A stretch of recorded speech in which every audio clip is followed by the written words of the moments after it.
I've mentioned many times before that I was raised in Christianity, um, and along with that came a lot of purity culture and things of that nature. While this is something that didn't affect me in the ways that it does many other people, there is a lot of baggage and trauma that I and many others who have experienced purity culture um, deal with after the fact. And there was this video that one of my favorite, I guess, kind of like anti-theist, if you will, kind of content creators have created, which is simply called uh, "Christians Went Wife Hunting at Passion 2026" by Drew of Genetically Modified Skeptic and his wife, the Antibot. So, with that in mind, hey everyone, my name is Christian, and I have a lot to say about many things. I want to talk about, well, this. Christians went wife hunting at Passion 2026. This is one of those videos where I was watching on my own and didn't realize, like, I realized as the more I watched it, okay, I do have a lot to say about this, so let me fucking, like, add it to the thing and do a video on it. So here we are. Hey guys, welcome back to my channel. My name is Taylor and this is my husband Drew. And on this channel, we talk about life and relationships after leaving the church, and we also do some commentary on the goings on in evangelical Christianity. Yeah, so fun fact, by the way that Antibot got her name is basically she she had people reaching out to her, keep calling her um, Hun, spelled Hon, and it was a way to be like, "Hey, Hun," and normally they reach out to like women who are like single mothers or something like that. She's not a single mom; they don't have any kids, but basically, um, they kept reaching out to her to like basically try to get her to be a part of an MLM, and so she kind of started her channel as a way to kind of like go against MLMs and called herself the anti-bot because people used to call them Hun bots. So if they were Hun bots, she would be the anti-bot. So yeah. And Drew used to be a part of like the like alternative medical science kind of stuff, and got really into and eventually against Young Living specifically was the association. But I will say these guys have very interesting like or very similar like upbringings and such to me. Where like now I never got married, but they got married like right out of like high school. Really, I almost did, but they actually did. Um, where basically like they grew up in Texas, I grew up in Florida. They're still in Texas. I'm still in Florida. Um, and they grew up in this kind of very Christian conservative framework, if you will. And I kind of grew up in that too. I feel like the church I went to was a little bit more liberal, a little bit more accepting, and things of that nature. Although their stance on things like gay and trans people, for example, while I still think relatively progressive as far as the church is concerned, their stance was essentially like, we just won't talk about it, which is not great, but I guess that's better than like banning people from going to church altogether. There was an issue though where like um, they would separate us based on age and gender when we did these things called small groups after like the big kind of group meeting. Anyone that has like gone to church or any kind of like youth group or anything will probably be familiar with this process. And I think Taylor and Drew get into it here as well. But basically, we would go to these after you had like the big, basically church service. You broke up into these small groups, which were broken up based on age and gender.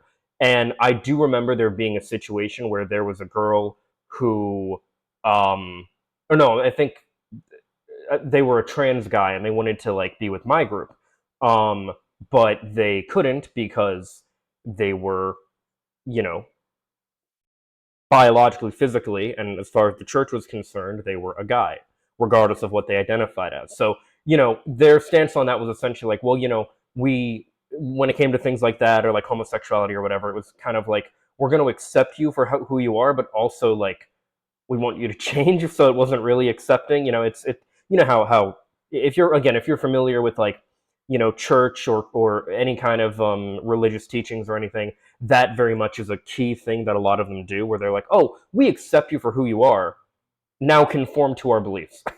Like that's very much how they do. Anyway, we're gonna go ahead and speed this up now here. I always like to play a little bit of the original so you can hear what the guys' voices sound like, but yeah. So Christians were going wife hunting at the Passion 2026 conference, and I want to talk about that today. Okay, so for people who are not aware of what wife hunting means in the Christian context, you would think that these types of people might actually be going and hunting women, but in this circumstance, they're doing that more metaphorically. No one's being injured. Nobody's being injured, but there's definitely like an active hunt going on. Okay. Like it's not like deer hunting or something, but like they're on the hunt, I guess I should say. Fantastic. Yeah, let's talk about it. First of all, are you familiar with Passion Conference? Do you know what that is? I have images in my head, but we'll see. I don't really know. Okay, so it is an evangelical conference that is put on every single year. It started in 1997, I believe, and it was started by this. Oh shit! It started the year I was born. That's crazy. Yeah. So she's going to go through it a little bit here. I never went to Passion personally, but there was this organization that brought a bunch of different like youth groups from like when I was in like middle school and college. They brought us all together into one like big event called CIY, which was Christ in Youth. In middle school, I believe it was CIY Believe, if I remember correctly. And then when I moved to high school, it was CIY Move. After high school, a lot of people, I did this myself, I tried to be a part of this. There was this young adults group, which was for like kind of college age, just out of college, whatever kind of people. There was a young adults group. I'd say it's kind of like late teens to like early to maybe mid 30s, depending on how the church is handling that kind of thing. I have a friend who goes to a group similar to this now, but yeah, he's actually my co-host for the podcast. Let me tell you something. Podcast. Check that out, by the way. But anyway, so basically it's kind of just this like big conference where you go, like a bunch of other youth groups kind of meet up with each other. And I think, if I remember correctly, for CIY Believe in middle school, it was just the weekend. But for CIY Move, it was like a whole week, which was really cool, because I would say like the thing that you really get out of this, the special thing, if you will, is the being around all these other people that are like have your similar beliefs and your similar age and all those different things. I actually had my first crush at CAY. It was like my first year of Move, I think. And I didn't make a move with her, so we didn't. But I totally understand the concept of like wife hunting and things of that nature, because while it kind of sounds gross to call it hunting, the idea of going out and intentionally like trying to find a romantic or sexual partner, I think is perfectly fine and understandable. They'll get into a little bit more, but like the way these guys went about it is not like they didn't really do much. What I do know, I will say, at these kind of events, as you might imagine, there is sometimes people getting together and hooking up, and including actually having sex and everything, regardless of the fact that it's like you're supposed to wait until marriage and all that stuff. I actually had friends that I am not in touch with anymore, but I had friends years ago that went to those events, and they were frequently hooking up at those events. Actually, it was there was a rule made on the bus ride, like on bus rides within churches in general, that guys and girls were not allowed to sit together anymore, because there was this one girl that gave a guy a hand job, which, what the heck? And I think they were in just the beginning of high school. I don't know. It's crazy. Like it's crazy. The repression that is put on people when they are going through their fundamental like stages of puberty and such is insane, and then it causes them to act out in really weird really weird ways and stuff. That's why you get people who typically were like who are really conservative and stuff, where they're the ones that like go out and like have a hoe phase or what have you. I personally, I think a hoe phase is kind of dumb. I think it's more like, if you like sex and you want to be like sexually active and all that, regardless of your gender or identity or what you're into or whatever, like you should be able to do that. You don't have to have it be like a phase of your life and be like, oh, like I have to do this before I settle down, or like, oh, I'm not that person anymore. Like, yeah, you are. Like, I don't know. There's a lot of issues I have with that mentality. But anyway, let's just get back to it. Guy named Louis Giglio, who is Louis Giglio, yeah. a pastor and an author, and Chris Tomlin. I'm sure you've heard of Chris Mhm, yeah. Tomlin. He's a Christian artist. But basically, it's a multiple day conference that's held every year that's mostly aimed at college age students. So most of the people there are going to be from 18 to 25. And it's a church service, basically. It's like a 3-day long church service with a lot of worship and a bunch of speakers who are basically preaching. Bryce Crawford spoke at this, didn't he? No, He I'm didn't. surprised. Oh, okay. Wow. Okay, so Drew talks a lot faster than her, so I'm than Taylor, so I'm gonna have to put the speed back down. His daddy, Chris Connectley, and a bunch of speakers who are basically preaching. Bryce Crawford spoke at this, didn't he? No, He I'm didn't. surprised. Oh, okay. Wow. His daddy, Chris Connectley, did, but he didn't. I would not be surprised if next year he's speaking, though. Okay. Like I said, the first conference was in 1997, and it was actually held in Austin, Texas, where we live. Oh. The first one was in Austin, Texas, and it had 2,000 students at it, which I feel like for a first-time conference is quite a few people. Yeah, I mean, that's a lot for the size of like a conference, but I mean, given that Allie B. Stuckey has hosted an event at Prestonwood Baptist Church with 4,000 people, and Allie B. Stuckey is like, Her views on YouTube Right. are less than mine. yeah, she's staying afloat because she has a big, like, you know, hulking, like, Blaze media. media empire behind her, not Yeah. because anyone watches her. And that's, so anyway, yes, that's big, but for the Christian world, It's small. not, yeah. But still, I think for a conference, it's pretty big. The conferences were very successful pretty much right off the bat. And over the years, Passion Conferences and Louis Giglio have come out with their own record company. It's called Six Step Record, and it's owned by Louis Giglio.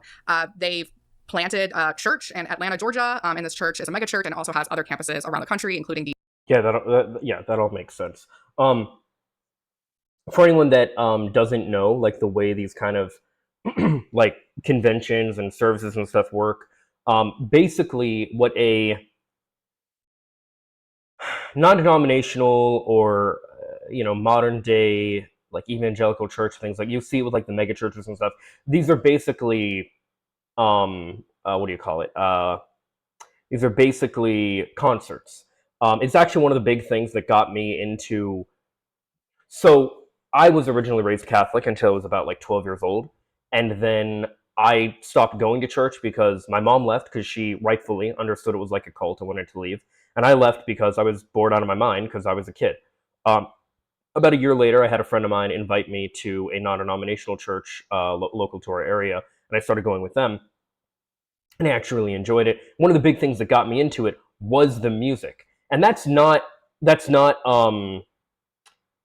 a mistake by any chance. Drew has videos on this essentially about how like the way that they like do the worship music and all these different things, it is designed in a way like sonically as well as lyrically. It's all designed and planned out in a way to like really make you feel like, oh, like this is God's spirit and everything. When in actuality, it's like, no, this is just like, this is the same kind of feeling you get being at like a really fun concert. Like that's just what it is. DC. It's spawned something known as Passion Music, which is part of that record label and is one of the most that sounds successful familiar. like CCM. Yeah. But yeah, as far as like Chris Tomlin, I mean, he did like, I think he did Our God is an Awesome God. It's been years since I've been like into that. Fun fact, so big part of the reason why I make this kind of content now, I originally wanted to be like I wanted to be an actor and musician. And my plan, like right when I got out of high school, was I was going to go to this Christian college that was supposed to set me up for like the Christian music industry. So I didn't want to be like a worship artist per se. I wanted to be more like a, I don't know, I'm going to throw out some band names, and if you want to look them up or what have you, you're welcome to. But, there are bands like Reliant K, 10th Avenue North, I'm trying to think of other ones just off the top of my head.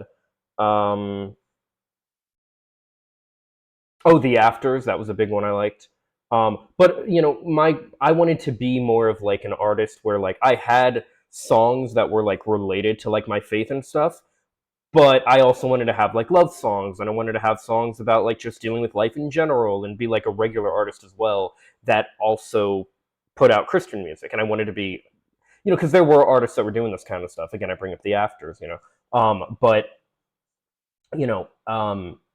Chris Tomlin is very much like part of that kind of stuff. So yeah, anyway, didn't happen. So here I am. Obviously, that's not the reason that I like left my faith or anything. That's another video. I do think this year, I'm finally going to get into like my like deconstruction of my like religious beliefs and stuff and what I believe now and all that. But anyway. I suppose. So tickets for Passion 2026 were $189. For a 3-day conference, I feel like that's actually not very bad. Yeah, that's actually kind of on the low side for something that long. Yeah, and especially I think for students, I think that that's a pretty affordable price. But bear in mind that what this conference is basically a church service. So you're paying like almost $200 to go see something that like you could get at any church, basically. It's just that it's like on a much bigger scale, and they have like a huge band and huge like screens and stuff like that. Yeah. This last one, it was from January 1st through the 3rd, and it was held at a venue called Globe Life Field in Arlington, Texas, and approximately 45,000 people, mostly students, were in attendance. And speakers this year were Sadie Robertson Huff. Do you know who that is? She's Duck Dynasty. She got famous because of Duck Dynasty. Yeah. Jackie Hill Perry, which I'm sure you know, she's the author of Gay Girl, Good God. And Cliff Knechtle, of course, because Cliff Knechtle has become like a celebrity apologist, especially in the last few years, because he's worked. So yeah, I'm not actually too familiar with these guys' names.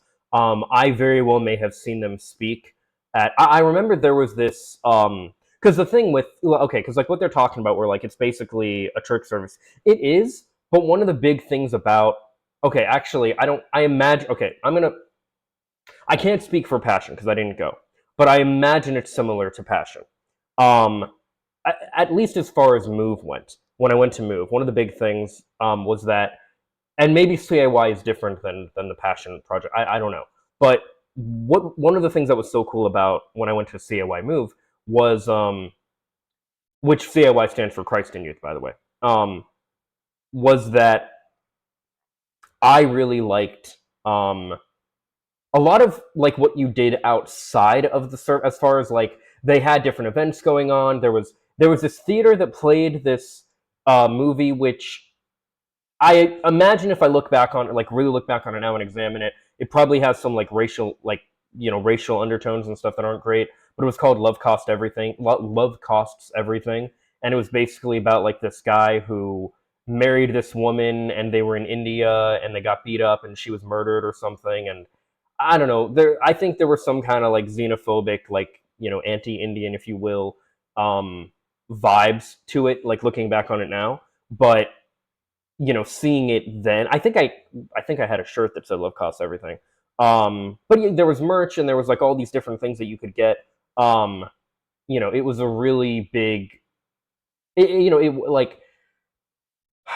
Move was very much. So I can't really speak to Passion. I imagine Passion was similar.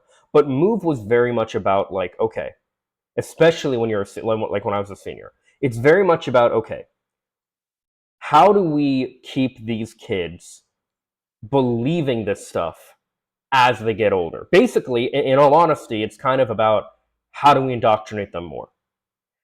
Because, and I remember like, because there are all these services, there are like these different kind of classes you can go to and different things, and you kind of get like a little bit of the college experience, which was really cool, by the way. There, like, one of the things that sticks in my mind, and I always felt guilty about this, was there was this thing where they said something about how like the odds are not in your favor if like you're on fire for God now and everything, but if you don't basically continually indoctrinate yourself into the faith, if you don't like maintain a part of some kind of group, you're not going to church, you're not in the word, you're not whatever, you are going to fall out of faith. Now for me, and again I'll get into this later I think, but for me, getting into the word was actually trying to get closer to God and get into the word and stuff was what led me out of my faith.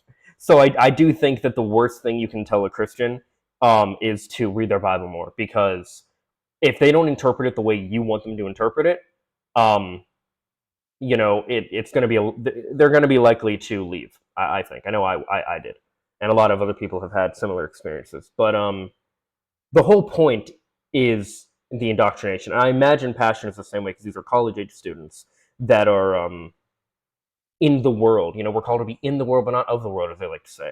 Anyway.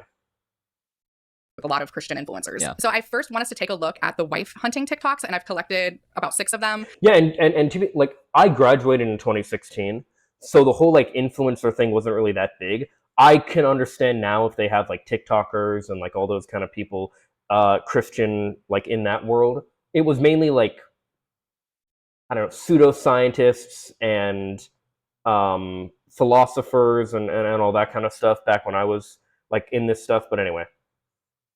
They're all kind of the same thing, but I think it'll give you a sense of what mostly men were doing at Passion. And yeah, it'll give you just give you a sense of what was going on at this conference.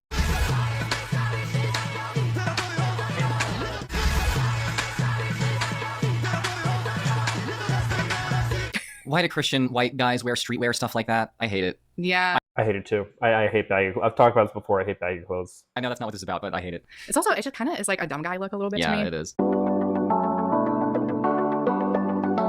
This is the dumbest shit to me. Everyone at Passion trying everything they possibly can to find their soulmate.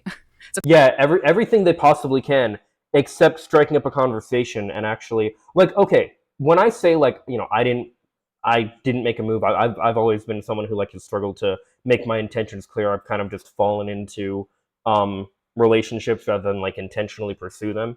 If you are going to intentionally pursue them, you have to be intentional about it. You have to, like, tell someone, like, you know, I don't know, just you know, even just a simple, like, you know, hey, I think you're cute. I want to introduce myself, you know? And when you're in this environment, when you're around a bunch of other believers, you don't have to worry about them, like, not believing the same things you do or whatever. Like, you're in the perfect environment to just fucking go and hit on anyone that you and like, they're all, like, your same age and everything. Like, it's great. Like, it's, like, the best. It's a great environment. But yeah, like, these guys are, like, throwing airplanes with their, like, phone numbers on them and stuff, or Instagram handles or whatever. And it's like, dude, that doesn't fucking do shit.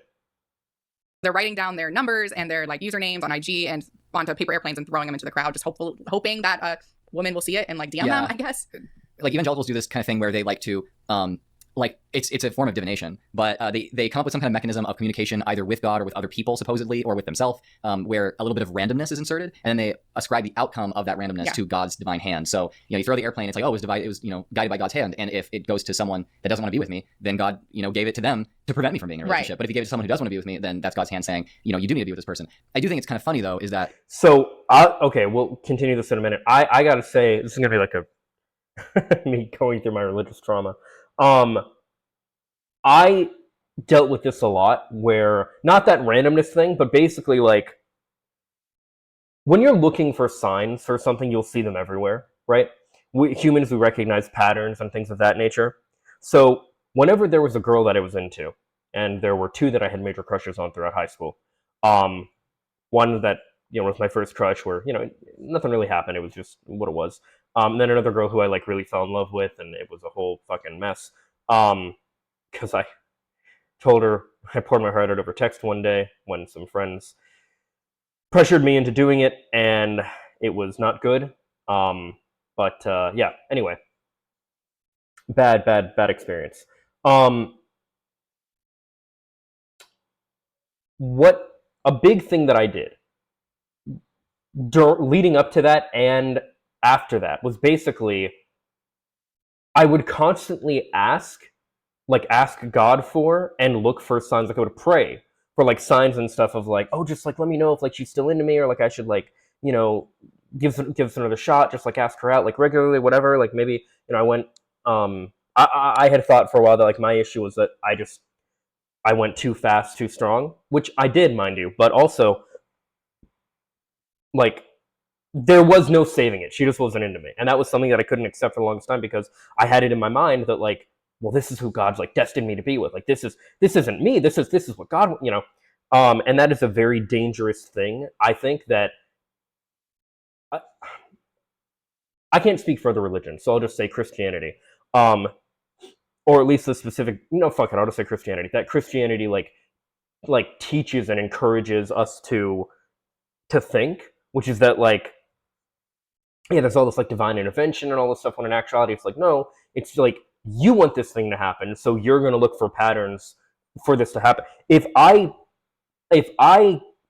handled relationships and viewed them now, if I viewed them now, if back then I viewed them the way that I do now, there are relationships I would have pursued that I didn't. There are relationships I wouldn't have pursued that I did. And there are relationships that I would have left and that were not good for me. That, like, I stayed in because I thought, well, this is what God wants. This is what God... And when in reality it was like, no, this is a multitude of different things, but this isn't... this isn't some divine like intervention and all that, but it, that mentality, because, when you put that mentality on someone and, you make them think like, oh, well, this is whatever it is, right? I'll listen to what God tells you or whatever. It's like, how do you determine? And I know if there's any Christians watching who are going to be like, well, I don't know, any apologists, I know they would say like, well, you were listening to your heart, you weren't listening to God, you need to learn discernment and all this. It's like, no, shut up. Like that's all you're doing is making more and more excuses for the same thing. If you want something to be true, you're going to look for signs for it to be true, and therefore it's going to become true in your eyes, and you're going to think it's from God. And if it's from God, well, who could possibly like speak against God, right?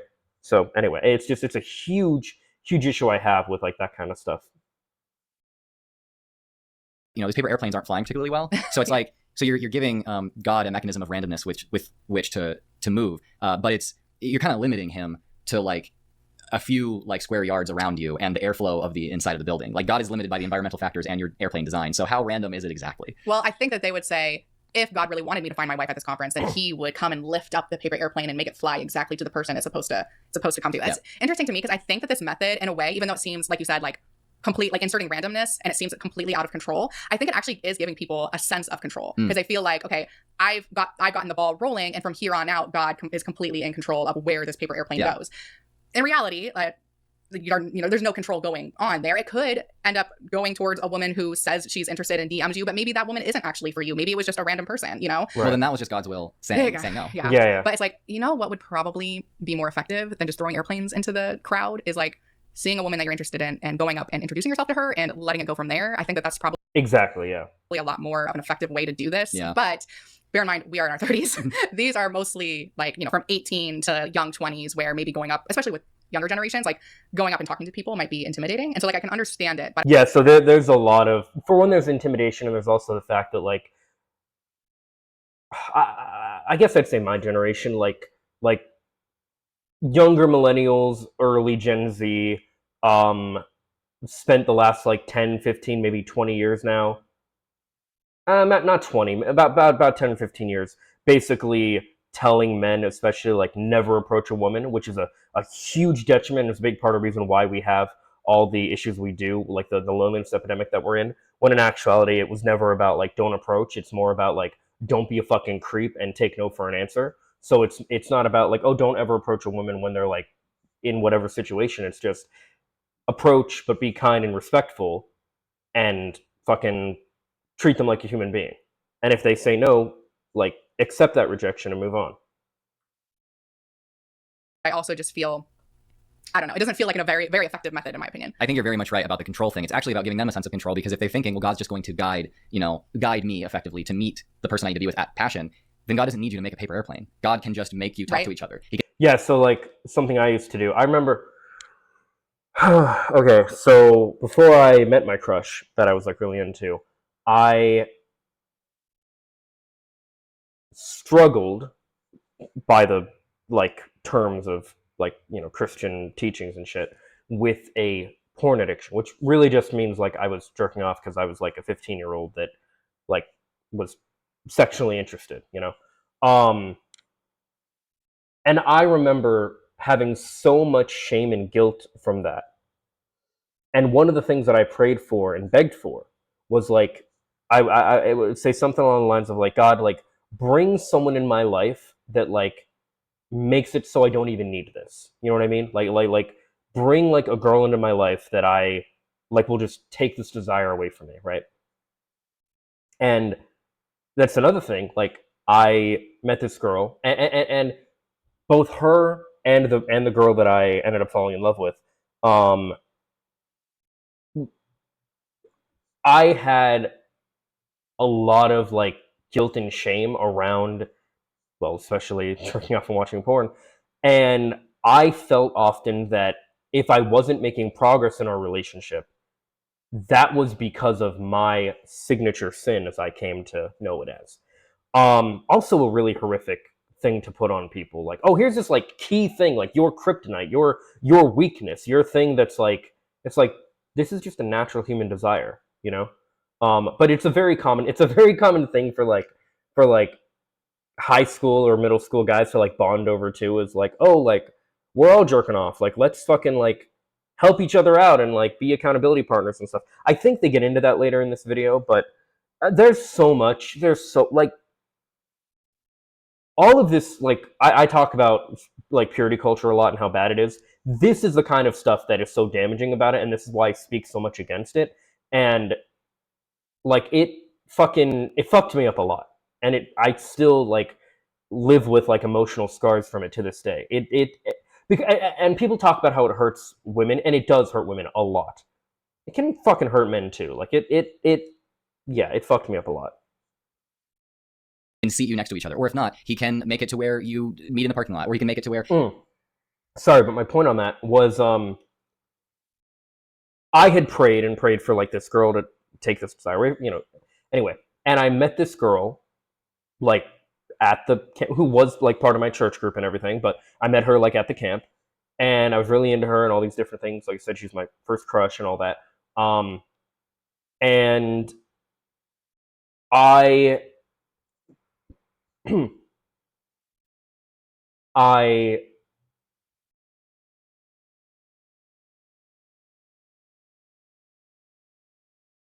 I thought that was like God bringing her into my life, just as I thought that about the next girl that I had a crush on and eventually fell in love with.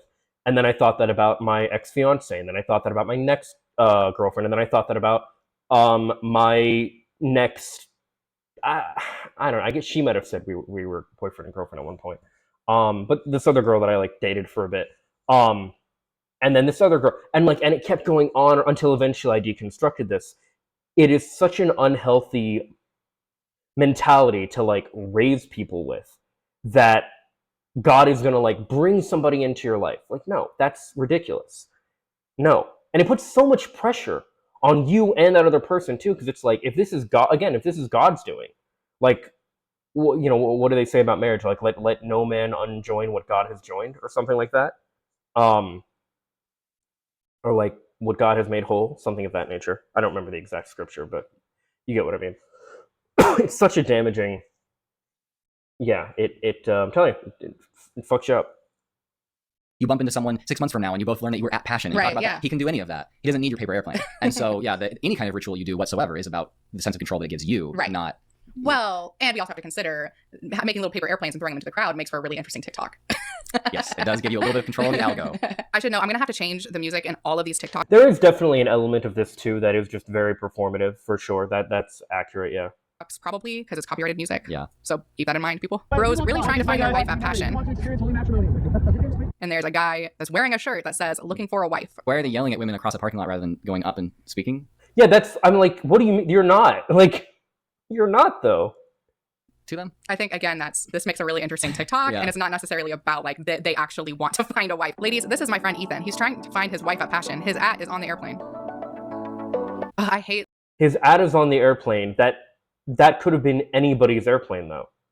That is also like a conservative Christian guy thing. They're like constantly going like this and like going like, I don't get it. It's a douchebag fuckboy thing. Yeah, that's like the impression it gives me too. But it's like, okay, why are you trying to look like a douchebag, but you're also at a Passion conference and trying, like, presumably you're very... Because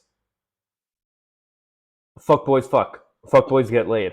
Like, the attributes that fuckboys typically have. Now that weird, like, those mannerisms and stuff is just really fucking sleazy. But, like, you will find that kind of thing in Christian churches. I knew plenty of guys like that.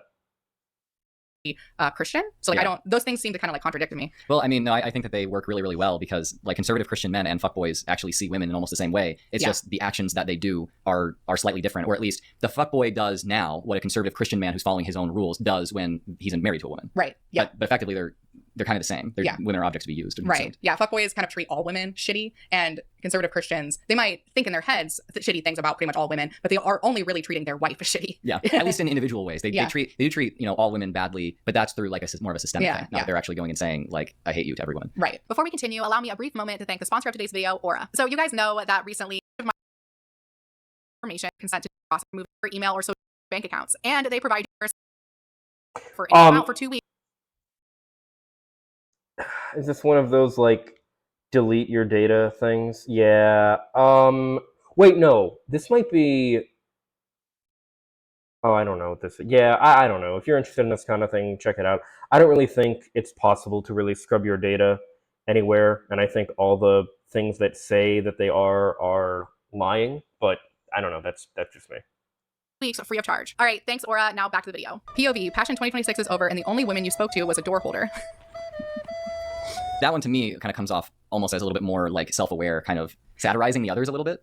Yeah. So like, I will say, like, I dealt with this experience a lot, like, in those settings, and I deal with this experience even now, like, trying to go out and like approach women and stuff.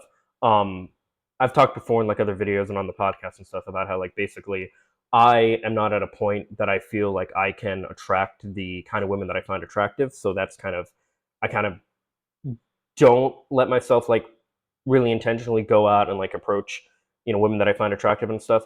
But when I find myself in social settings like this and I find women that I would like to, and even when I was a kid and stuff, you know I know that feeling. That feeling of like, oh, like you went out to do, and then like you barely said anything to any girls that you thought were attractive. Yeah, it's rough. It's rough. Like he's not actually filming any sort of attempt or anything like that. But it is interesting. It's kind of, I guess, comforting to see that like it's a shared experience. He's just like referencing the fact that people look for their wife at Passion. Yeah, to me, I think that this is more of a response to these TikToks, because the handful of TikToks that I have like shown you are just a small percentage of all of the TikToks about like going wife hunting at Passion. So I think that like this was kind of already a theme at the conference and something that people were talking about around the conference. So I think with these guys, they're more like responding to the fact that that's happening. But yeah, I want to read this comment that I saw on one of the TikToks that I thought was really interesting. Saw a lot of y'all making these TikToks, but no moves being made. So many girls were looking for a man. You guys just didn't step up. Left with zero conversation. And I think that this is really... Yeah, no, that's the thing. Like all these guys are like, oh, I'm trying to, find a wife or whatever. But it's like, you're not. Like you can't just like what? Now here's the thing. Here's the thing. The reality is you have to do something to like achieve your goals, including meeting somebody that you want to build a romantic relationship with. But what if you take the mentality of prayer and God's will and all that stuff to its logical conclusion, you ultimately get to the place where, well, as long as you pray about it, like you don't really have to do anything. You just go out and like, you guys should just like run into each other like 80s rom-com style, why not, right? And that can happen, right? But it's not. You have to like be intentional about this stuff. And these women are, these women, these young women at the thing, they're even saying like, what happened, guys? Like, you were posting about this stuff and everything, but like no one came and actually like talked to me.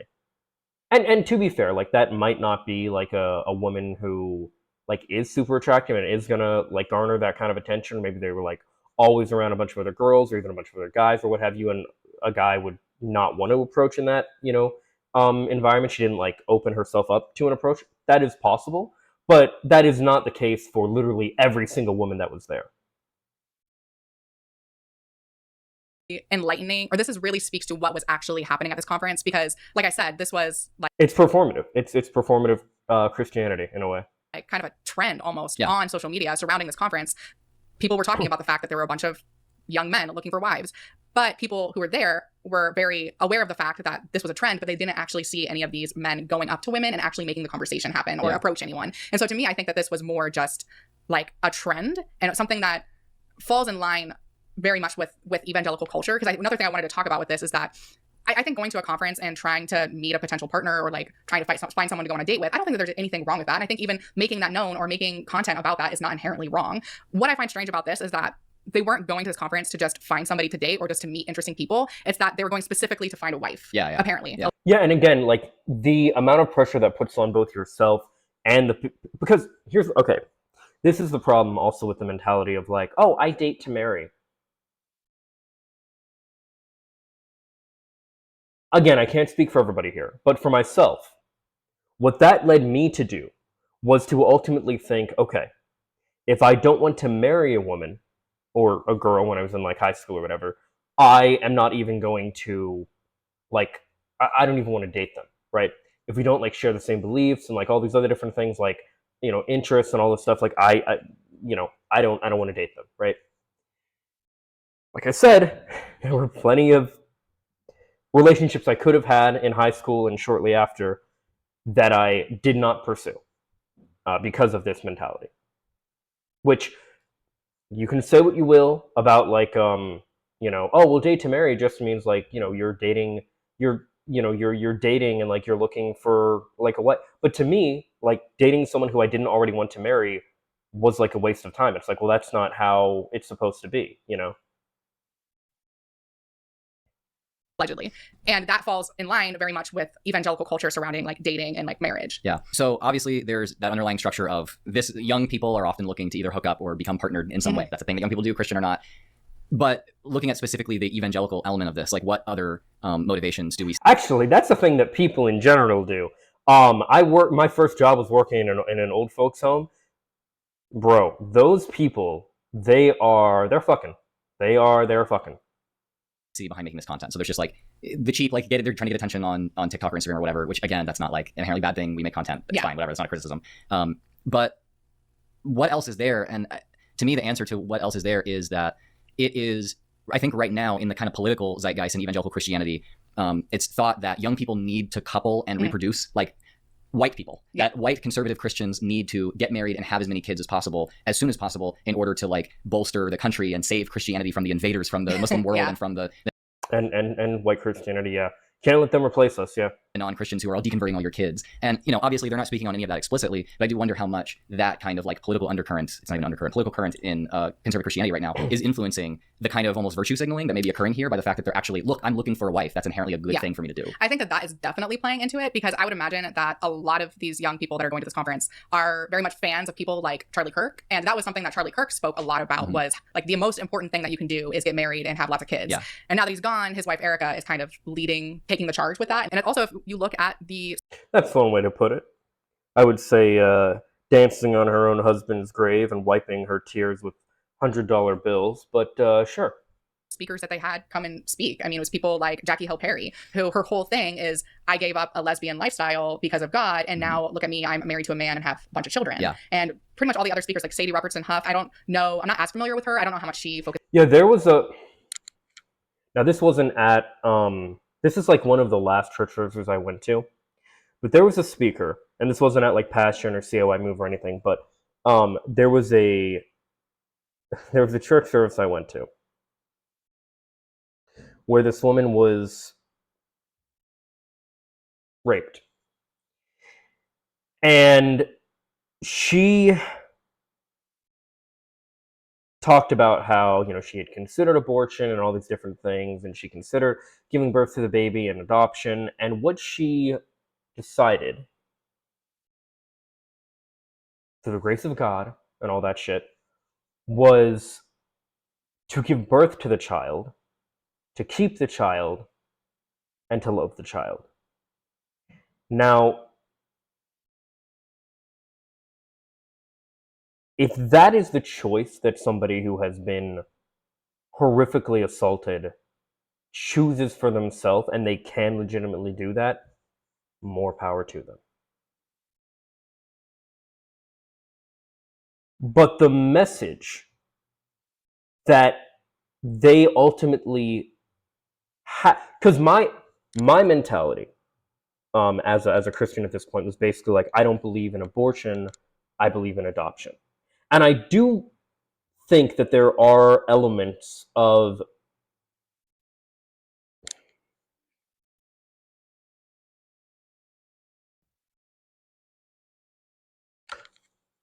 yeah, I would say, like, if you do have a kid and then you decide after the fact you don't want it or whatever, like, there are elements of adoption that I think are good. I know, like, the foster home and like all that stuff is horrible, and there's like abuse and all that stuff that happened.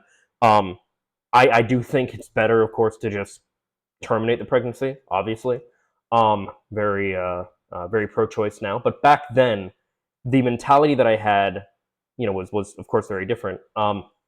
And one of the things that I thought with that whole situation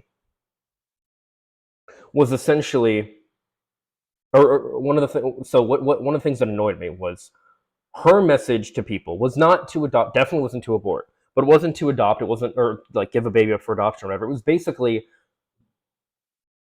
no matter what happens to you and how you become pregnant or what have you, you should give birth to that child and you will learn to love it because it's like a gift from God or whatever. She tried passing off her rape as a gift from God. And I'm sure many people that have grown up in any kind of faith, or especially Christianity, and have like gotten out of it or what have you, have heard similar messages. Maybe some of you watching have even been told similar messages, and if that is true, I am so horrifically sorry. And just know that that is not true, and that you are the maker of your own destiny in your life. That's a big thing that I learned as well, leaving Christianity, was that like, hey, my life is in my own hands. I get to be who I want to be. I get to make it how I want to make it. Incredibly empowering. But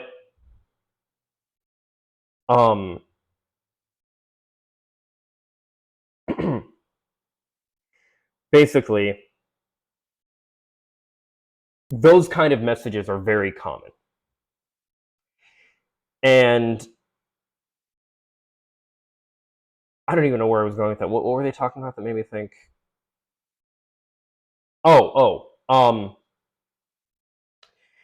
There was a similar message that Drew had talked about on one of his videos, where he said that there was a speaker who said they were a scientist, and they basically had this like these insanely like burning chemicals spilled all over them, and then all over the what do you call it? Like all over his wife who came in, and then all over the hospital people, because it was just like, it was this chemical that like when you put water on it, like it got worse, and people didn't know that, anyway. And the message was, as Drew explains in the video, even the fires of hell are far worse than the pain and torture that that kind of experience is. And this is a big issue that I have with like these kind of conferences and like kind of like Christianity in general. But so much of the teaching is about either shaming you or fearing you, scaring you, I should say, into the faith. And it's horrific. You know, because they'll do all the like, oh, you know, God loves you, you know, he chose you. You're actually a wretched fucking horrific person that like you deserve hell and torment, but God loves you. He chose to love you. Do you know what that does to a developing person's self-esteem? I think a big part of the reason why I have pretty low self-esteem, if I'm honest. And I'm trying to like build it up. But anyway, I feel like I'm getting off track, so let's just. There's so much fucking fucked up shit with all this. Let me go back to this though. Is on like dating and marriage, but she's also married and I think has multiple children, and so like that is very much within the culture. And so I think probably to a lot of these kids, basically, they're going to this conference, they're not thinking that it's a possibility that they could just go and meet someone to go on a date. It's like, no, it has to be marriage or nothing. And I think that puts such an unreasonable amount of pressure onto young people who are already dealing with a lot, especially right now in the country. And they're going to a conference that's already going to have so much pressure with it. Like the whole conference is supposed to be like a revival thing. You're supposed to rededicate your life to Christ, and that comes with a lot of pressure. And now you have this. Yeah, that's what Move was too. Pressure to like meet your soulmate.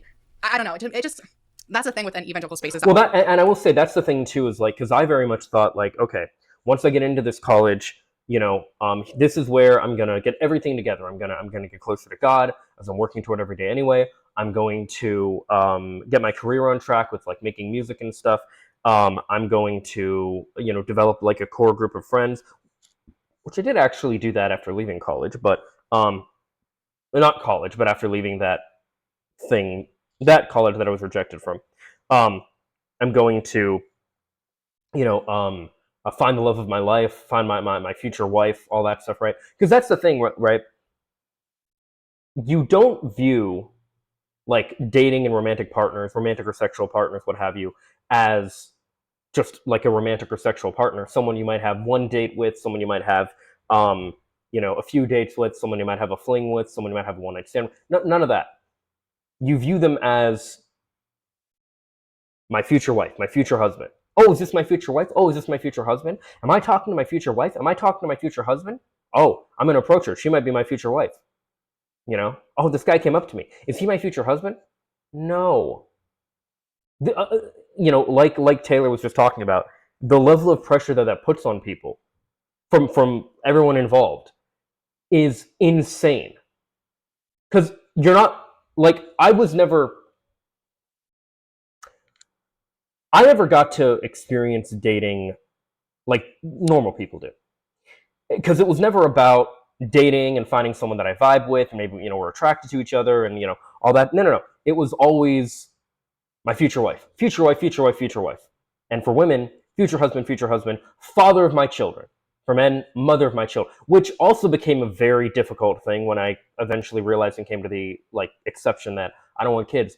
I remember being in one of these small groups, and it was actually co-ed, had guys and girls, and we were talking about relationships and stuff. And one of the things I said was about how I just kind of offhandedly I don't want kids, and the almost in unison, all the girls were like, no kids. I was being judged, right? I had this I was they were basically saying well, you know, even if we did think he was cute or whatever, we're not into him at all because he doesn't want kids. They were all like, oh God, I could never be with a man who doesn't want kids. Okay, and I will say, being a Christian who doesn't follow all of the things you're supposed to as a Christian is really fucking difficult. If you don't want kids, for example, most of these girls, and who later become women, of course, have been indoctrinated from the time that they're kids that they're supposed to have kids themselves. So if you don't want kids, it's really fucking tough to find women who also don't want kids. I remember my last long-term relationship, she wanted kids, I didn't. We basically kind of went into the relationship hoping one of us would change our mind. Which mine was not I never kind of pressured her or made comments or whatever about not having kids. She would make comments every now and then about having kids or stuff like that, and kind of pressure me a little bit into it. And I think we had a pregnancy scare toward the end of our relationship, which kind of, I think that kind of really ended, we were already struggling, but from that I think that's what really ended it. But yeah, it was not, to again to have that pressure and everything on someone. It's just it's rough. It's not good. Yeah. You should date to date and see if you like people. And hey, if you do want to, you really like each other and you want to be exclusive or what have you, and you end up getting married or whatever, more power to you. But that should not be your only intention with dating. I don't think. I think it leads to just so much unnecessary pressure and misery. Always gets me is everything is elevated to this life or death situation. Yeah. And I just know for myself growing up in that culture how anxiety inducing all of that is. And there's another TikTok that I'll show you that I think really exemplifies what I'm talking about. We'll get to it later though. Okay. I think elevating just looking for someone to be with to the level of a divine mandate they are, it does put a lot of pressure on you. It also enchants the experience in a way. And I guess I'm trying to use that word in the way that scholars of religious studies tend to use that, in that it imbues it with even more meaning, which feels self-transcendent and spiritual. And I think that for some people, they'll be yeah, that's what I want. That's what I feel I'm missing in this world, which is all driven by let's face it, conservative Christians don't usually put it this way, but I live this very dry, gray, materialist, consumerist life with no enchantment. Everything is mundane. And so when I go to these passion conferences, that pressure that I feel that enchants the experience actually makes me feel really enlivened. Yeah. And I think that's why it's called passion. Right. And the whole revival thing, it gives you that feeling. Just the unfortunate part of that is that, you and I grew up in that. We've experienced that pressure. And unfortunately, you often come away from that, an experience which you may feel at the time is actually good for you. It's revelatory, it's enriching, but you can come away from those things with insane levels of baggage and trauma. Yeah. You may go there to try to find a wife, and it feels like you're on this divinely ordained mission from God. It feels great. You have purpose. But then if it doesn't go exactly the way that you might want it to, then, oh God, what did I do wrong? Yeah. Or if it does go the way that you want it to, later on, you may realize that you rushed into something or made decisions that just kind of felt wrapped up in the passion conference. And now you are engaged to or married to someone who is definitely not a good person. Yeah. And that's a big thing that happens to people too. You'll have, I actually know someone from my church growing up where he was Okay. So I've talked about this in like a video before about how like people thought a lot when I was growing up that I was gay. Um, I never, and I'm not, I wasn't, and I'm not. So I never put that same stereotype on other people that like might exude more like feminine qualities or whatever, effeminate qualities. So there was this guy who people would, they would say and think he's gay or whatever. Well, he eventually got married, and he left her um, later, relative like about a year or so ago, um, because like they got a divorce because he found out he was gay. Like he like I say he found out, but he like finally accepted it. He was like hooking up with a dude on, I mean, at least one other dude on the side, um, and ended up leaving. And people get in these relationships where they get into these relationships so fast, and it doesn't work out for whatever reason. People find out like, oh, they're not compatible in whatever way it might be, or they actually do have pretty similar like different beliefs and stuff that are actually really big fucking deal, or like all these different things. And this is a big part of why I think that like waiting till marriage to have sex is not a good idea either, because um you could find out, like people have found out like on their wedding night or whatever, like, oh shit, I'm not really into this. Like I'm ace, like I'm not into sex at all, or I'm like, oh, like this guy, forgive the vulgarity, but like this guy like inside, this isn't doing anything for me. I think I actually really like women. Um and vice versa. These kind of things happen all the time. But because you have this like script and this narrative that is put before you as someone who is being raised in the faith of what you're supposed to do and supposed to be and how a relationship is supposed to and all that shit, you don't have the chance to explore and find out, what do you actually like? What do you actually want? What are you actually looking for in a relationship? How do you actually want to be in a relationship? All these different things, you know? So it is so damaging to like religious trauma is real, man. It's so this shit is so fucked. Right for you, and all of your rationale for being with this person is like so transcendent that if you go back on that, your commitment to them, it's almost like you're going back on God entirely. Right. Yeah. Exactly. Yeah, that's why I did not break up with my ex fiance until she basically made me by fucking like getting knocked up by another dude. Um, Told her to burn in hell. And the girl that I dated right after her, um, she was like amazing. She was fucking incredible, but we just weren't compatible, unfortunately, and we ended up, separating. But I was never able to like. It took so much for me to get to that point where I'm like, okay, because to me it's like, no, I'm gonna fight for this. This is what God wants. This is God's plan. All this stuff. It wasn't. And it was the same way with like when I was in high school and the girl that I was super like fucking in love with, and she was not me, and I couldn't accept that, and yeah, this stuff is very fucking harmful to people. So there's kind of a double-edged sword to that. I think a bit of enchantment is very good. That level of enchantment gets really dangerous, though. Well, and that's what I was gonna like add on to what you were saying is that I'm not against people having these kind of like more spontaneous, like in the moment, passionate spiritual experiences. I think that that's actually something that can be very helpful for a lot of people. But I think that it needs to be done in a way that's very informed and you understand what you're getting yourself into and what factors are going into your experience, whether that's like the music or like the people you're around or listening to a really motivating speaker. I think having an awareness of what's actually happening like in the physical world to make you feel like you're on the spiritual plane, I think is something that's really important. And at these types of conferences, there's no like discussion about like what you're consenting to being involved in. It's like everything is like, this is God and God is speaking to you in these moments. And I think that that leads people, like you're saying, to making these kind of impulsive decisions where whether or not it's like getting married to somebody that's actually probably not a good match for you. Or a lot of people after these types of conferences will like change their entire life and like feel on fire for the Lord and make these like. Yeah. My dad went to a conference. Bill, God, I never remember the guy's name. He's like such a name in like evangelical Christianity. What is this guy's? It's like Bill. Hang on, let me find out. I think I can.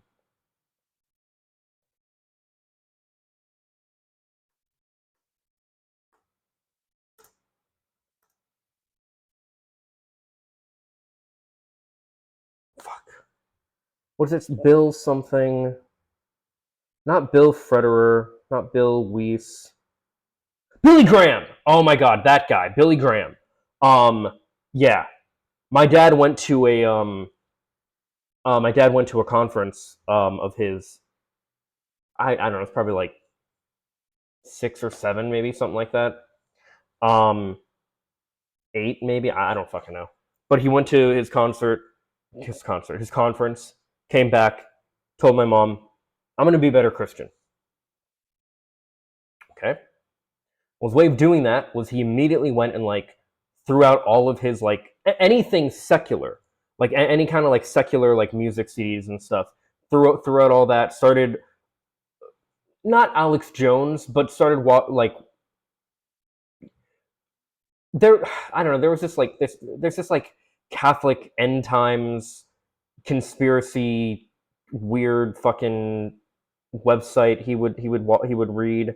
And I remember one time, after I had like deconstructed from, this was during COVID, after I deconstructed from everything, he had me like watch a video, and I like constantly like fact checked it the entire time, and he was like, "Well, I don't like that you fact checked it the whole time." I was like, "What does that tell you about what you're fucking watching? Like it, you don't like that I fucking like was critical and looked at it and shit? Like, yeah, it wasn't accurate. It was like, it was yeah."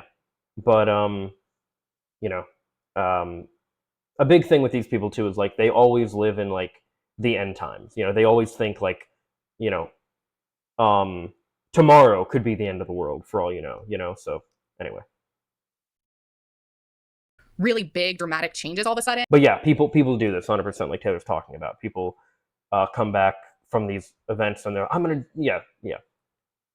And of course, most people can't stick to those things Right, because yeah. they're just impractical. Yeah. And so then, when you can't really stick to that, when you're no longer like on fire, then you feel guilt and shame and like you're doing something wrong and like you're a bad Christian. And it's like, no, it's okay. When I was writing music, I wrote several songs that were inspired by my feelings from conferences like this, 100%. Like just, for myself with like witchcraft and stuff like that, I went through a period of time feeling really, really excited to do that kind of stuff on a regular basis. And that eventually kind of dwindled and I don't do like rituals as often as I did. And like, that's okay. That doesn't have to mean something bad about me. That doesn't mean I'm doing something wrong. That's just like naturally kind of the cycle that humans go through. And there's Yeah. And I think that's part of the thing too, is like the reality is, even if you are like a Christian or whatever, you can't be like on fire for God all the time, because it's just not like we can't do that about anything. We all go through like phases and different things where like, it's like you get in a new relationship and you guys are like constantly all over each other and everything, and you can cultivate that relationship to still be very on fire for each other in general, but that level of like, like intense constant like passion for each other isn't necessarily going to be the same the entire time. It's probably going to go through like phases where sometimes like you just can't keep your hands off each other, and other times hopefully you're just more chill. You're not like, oh, stay away from me. That's really sad when that happens. We don't want to like a dead bedroom situation or anything like that, but like, you go through like, phases and different things. So I don't know. nothing wrong in that. You're just kind of going with the waves as a crash, I guess. Yeah. I think you touched on something really interesting about how instead of there being informed consent at places like Passion, you have what I would consider to be consent through coercion. So if you go to like... I would say that's not consent, but okay. Say that you go see a show and you meet somebody there and you're both like really feeling the music and you kind of like, whether it's you're speaking or it's just like wordless, like you bond in that moment, in that experience. While there's no discussion of, before the show, like, hey, just to let you guys know, music and being in a crowded space with a bunch of people who are really liking the music can produce like this thing that, Emil Durkheim called collective effervescence. Yeah. Can make you 100%. I feel the same way when I go to like I felt the same way when I went to the All Time Low concert in October. I want to say we went with a few friends, had a fucking great time. I got to listen to like so much music that meant so much to me. I got to fucking like dance around and sing with other people who were fans of this band that I love and like mean so much to me. Yeah, like you're gonna have like that collective effort and experience. It feels the same as a fucking church concert. Feel self-transcendent. It can make you feel different than normal life, and it might affect the way you make decisions and interact with other people. There's no discussion about that beforehand. But I think most people generally kind of understand that that can happen, especially if they go to shows a lot. Yeah. And most importantly, if you get up on stage as a performer at one of those things, you don't get on the microphone and go, I just want to let you know that if you are feeling anything right now, that's God. That has nothing to do with me. That has nothing to do with the music. That has nothing to do with the crowd. It has nothing to do with my cadence. It only has to do with God. Like a metal musician getting up there before he's about to like absolutely rip is just like, you guys ready to see or listen to an awesome song? This is about shooting blood from your cock. You know? Yeah. No. And so instead of having informed consent or kind of an implication. That reminds me of the band They Used, where they when they performed their first song live, they were like, we are the fucking Used, and this is the first song we ever wrote. That this is a material, mundane experience, or at least something to be expected. What Christian music and venues like this do is coerce you into thinking that anything that you experience is not a product of their creation, and that is a lie. Yeah. And so, yeah, I mean, I would consider it to be, it's like almost like misinformed consent or coerced consent. Yeah, I think that's a good way of if you thinking even about want it. to use the word consent in there at all, because there is no consent given. They don't value that in the first place. Right. Yeah, and that's why I really believe if you're somebody who, you know, I used to be super into worship, and I was like on the worship team So was I. I wasn't on the team though. at churches that I went to as a child, and like I was very It is weird that they call it a worship team, by the way. They don't call it a band. I don't know. I remember also, like, oh my god. I remember there was this one. They were very strict about a lot of their stuff. Like, one of them, oh, that's probably... Okay, yeah, that makes sense. I'm very much a performer through and through. So I fucking... You know, when I got up on there and got up there on stage and stuff and tried to, like, fucking play or sing or whatever, like, for when I wasn't, like, really that good, unfortunately, but also, like, I'm fucking, like, dancing around, you know, I'm like a fucking, like a lead singer of a band or something, right? But, like, the way worship is done, and, like, I don't remember if I ended up becoming part of, like, the worship team or kind of, like, behind the scenes doing, like the lights and putting up the lyrics on the screen and stuff like that. You know, but there were some, like, cool things that I got to do for sure when I was, like, part of that stuff. I remember they kind of, like, dragged their feet on if they were ever gonna, like, let me, like, play guitar or sing or anything. They also had this guy that they really liked, so they just wanted to stick with him, and I was like, okay, cool, like, whatever. Later I got to do a show with a buddy of mine, which was kind of like a buddy. I always like to say it was like a comedy, like a buddy comedy, like a Drake and Josh with, like, a religious message, if you will, where he was kind of like the Josh to my Drake, my, like, more straight man kind of thing, whereas he was more silly, funny kind of. We also had a very similar aesthetic. Like, at the time, I had my hair like that and everything, and of course, I played guitar and all that. So, I've talked about this before, but, like, you know, Drake was my hero growing up and everything. So, that was all very intentional on my part. But, you know, anyway, I don't know where I was going.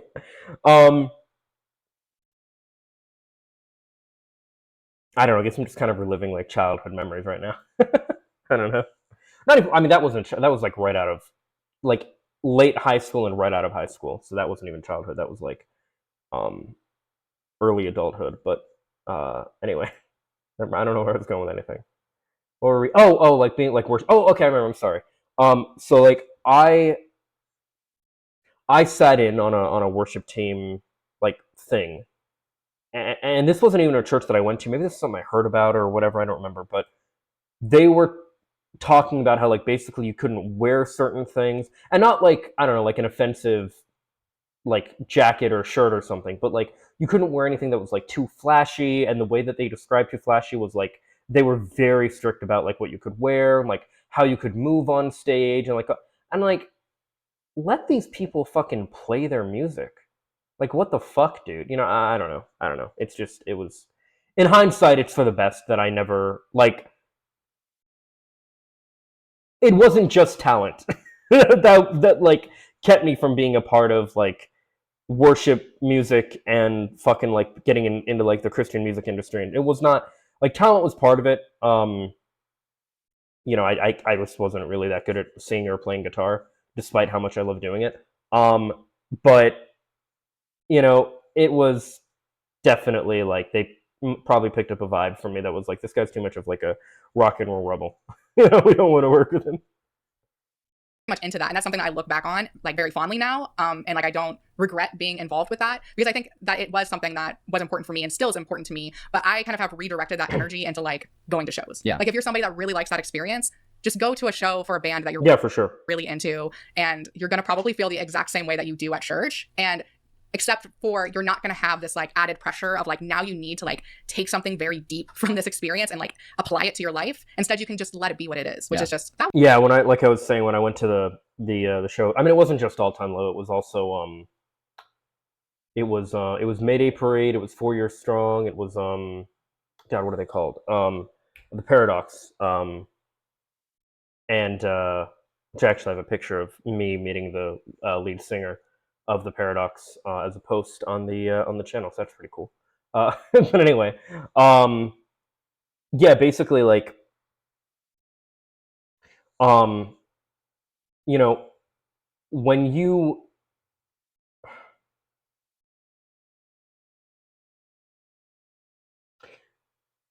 you know, as connected as we were and everything like that, you know, with all this different stuff, right?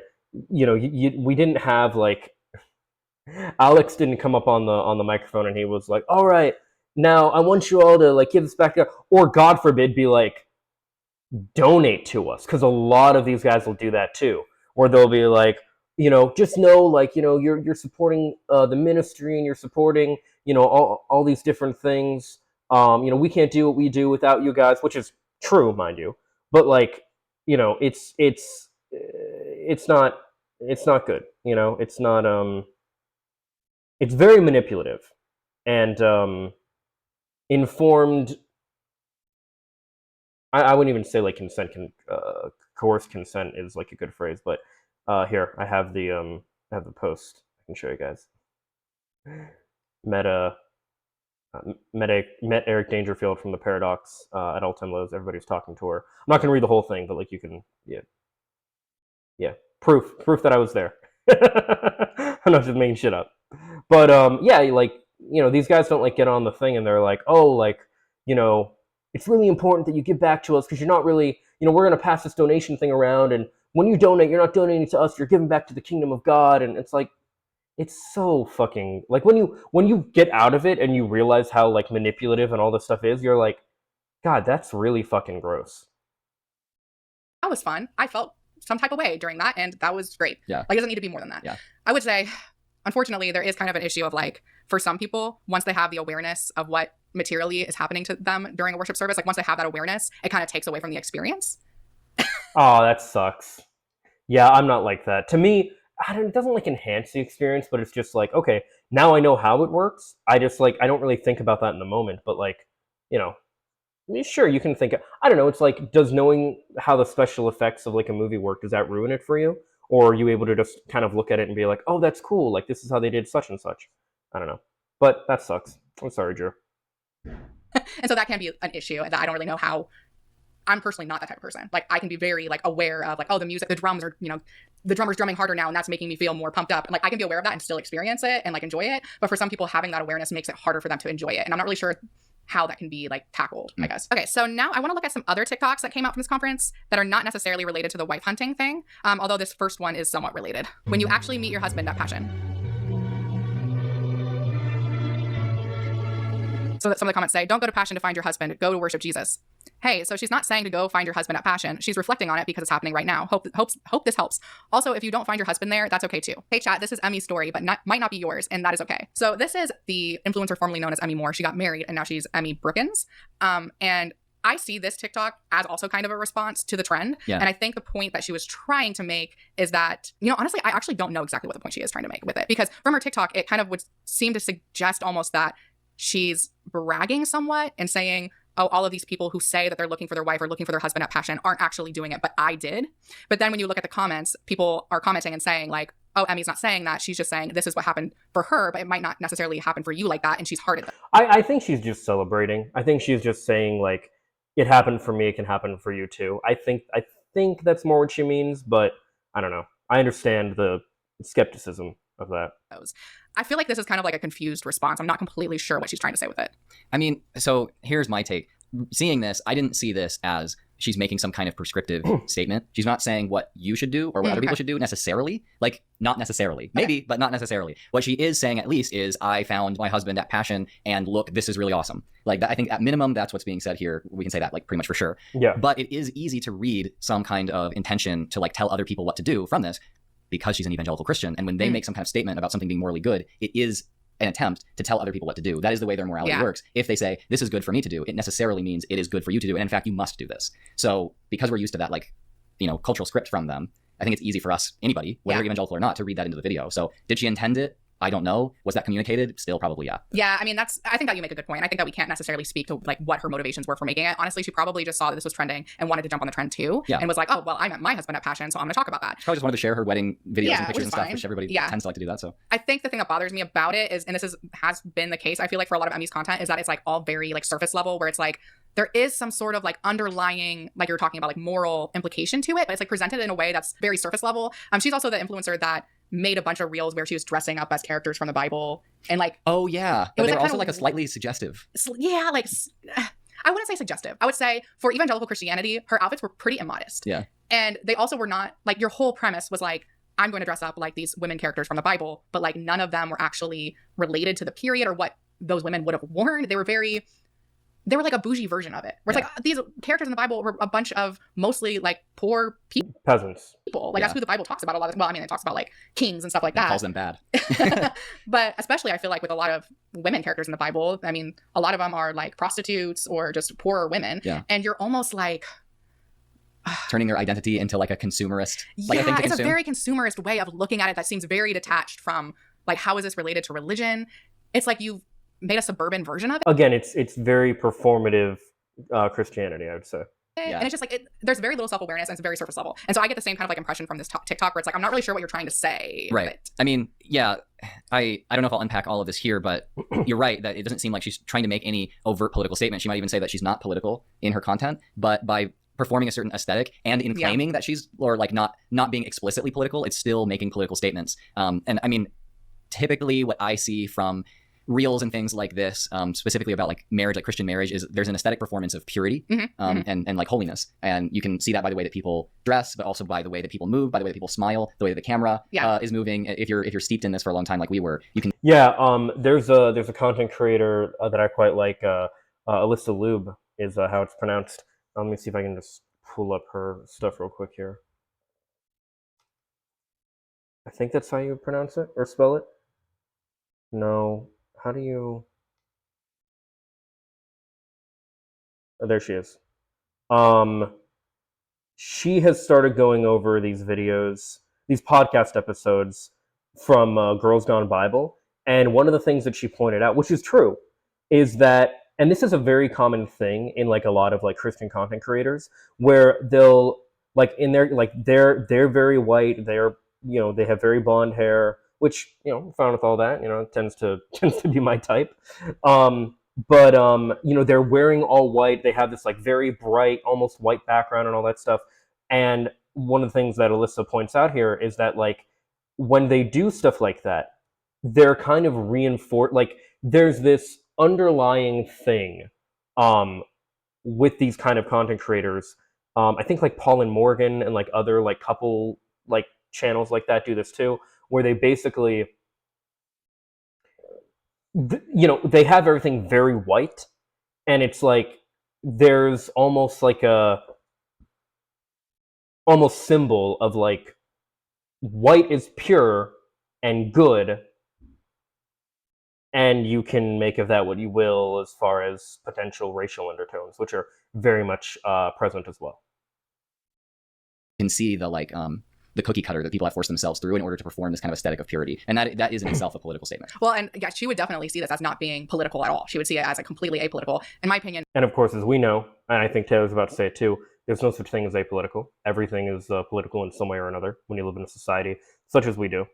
Nothing is apolitical. Yeah. Everything is political. And we have to understand the context in which this like TikTok is steeped, because she's referencing a Passion Conference, which is an evangelical right-wing conservative conference. And she's talking about marriage and like you're saying, giving this aesthetic of purity, and that is dog whistling to like purity and modesty culture and this push for specifically young white people to get married so that we can outnumber the Muslims. Like all of that is attached to what she's saying, whether or not she realizes it or not. And I mean, it's worth saying in that like you don't have to be white actually to reference that or to be an asset to that culture, to that project. And yeah, I'll leave it at that. And I think this goes back to her TikToks not being super well thought out and a lot of them being a little bit surface level, because she had a recent TikTok where she was talking about ICE and like speaking out against ICE almost.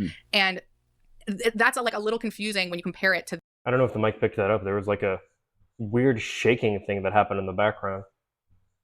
Odd. This TikTok where she's talking about Passion, and like Passion would, like the people involved with Passion would be very much like fans of Turning Point USA and being a very right coded thing, but then you're also not fond of ICE, and it's just to say Turning Point USA is right coded is like the understatement of the year, Taylor. It seems very confused. Yeah, no, I mean, there's a direct connection. Cliff Knechtle, personal friends with Charlie Kirk, massive supporter of Charlie Kirk. Charlie Kirk quite literally helped Stephen Miller get into office and praises him. Stephen Miller is quite literally a Nazi. Yeah. Like he is literally a white supremacist who is literally like behind creating the structure of the executive branch. Yeah, so something you're going to notice and find pretty cool about these guys too is, and again, like I say, very similar to me, where like, I don't know what their like radicalizing moment was or anything like that. For me, I've talked about many times before, was seeing Charlie Kirk. Jesus fucking Christ. They were just talking about Charlie Kirk. It was seeing George Floyd murdered in broad daylight, and then the reaction that people had to that, where it was like, dude, someone just got murdered, and like, you're really gonna try and say like it was okay or he deserved it or whatever, and that, you know, led on a whole thing where eventually I moved, you know, further and further to the left, and of course, you know, finding out about content creators like, you know, Vosh and Hassan, you know, as well as people like Xander Hall, Keffels at the time. Well, not really so much Keffels back then. ContraPoints at the time, but you know, people like that.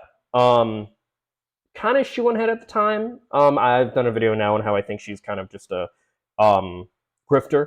Like she just follows the money, follows the popular. I mean, she's a populist. She follows whatever's popular and doesn't really seem to have much of a backbone, unfortunately. But I don't know. That's a whole other thing.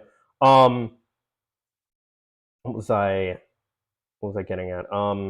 Anyway, but yeah, so Drew and Taylor had a very similar experience where like they left Christianity first, and then that later led them to be able to open their mind more and start adapting more like leftist like mentalities and stuff. And you'll see even here like the way they talk and stuff. They are pretty anti-capitalist.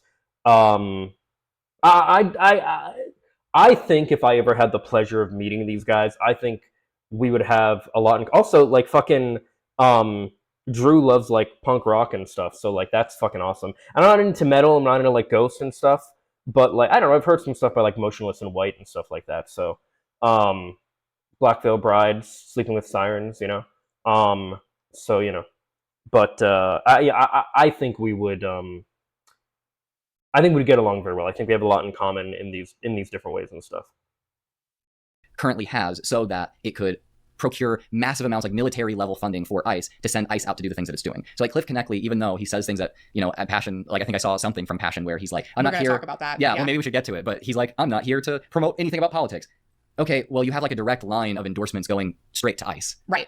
Yeah. So yeah, we're gonna get to that. I want to kind of like hold off on some of that critique until because I have a TikTok where he's talking about that. But yeah, the like optics of I'm being apolitical and I'm not right or left. It's like, no, everybody is, everything is political. Yeah. Because you can't untie yourself into statements that you make from the context in which they're being said. Yeah. We'll get to that. I don't want to jump ahead too much. Me, when I helped raise $500,000 plus at Passion for Bible translations, I gave $5.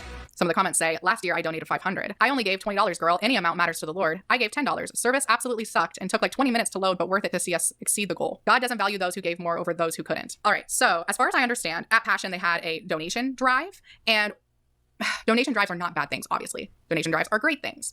But what you're donating your money to matters. And in this case, it looks like they're donating it to organizations doing Bible translations, which in my opinion, especially in the world that we live in right now, is probably not the best organization to be giving your money to. I mean, I think that translations of any works into other languages, not just the Bible, are an important thing. But right now, especially, I think that supporting organizations that do real tangible work with meeting people's actual like tangible needs is probably more important than translating the Bible. I'll come down on this much harder. Okay. In that my last video, which as of the filming of this is not out yet, but by the time this is out, my video will probably be out. Long story short, since the 1950s, 1960s, there's been a long-term psychological operation that the CIA, the USAID, US Intelligence Agency, the US military has done working with military dictatorships in Latin America and Wycliffe Bible translators to adapt and groom indigenous people for colonization so that they don't have to kill as many of them while moving them to reservations.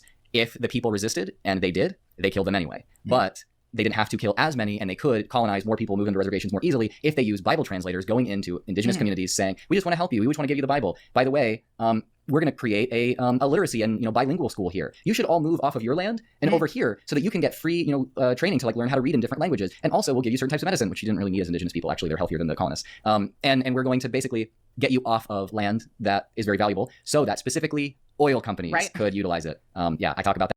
Yeah, he talks about that a lot in this video. Evangelical Christianity is literally a psyop. Basically talks about how it's been used to colonize the global south, even in recent years, and it's fucking horrific. Really good fucking video, though. That in my video. So yeah, when I hear Bible translators, I hear colonizer, and basically in the carrot and stick operation, the Bible translators are the carrot, but they work with the stick, right? The stick being people murdering you. Yeah, and I mean that kind of thing still. Yeah, because that's the thing too. Is like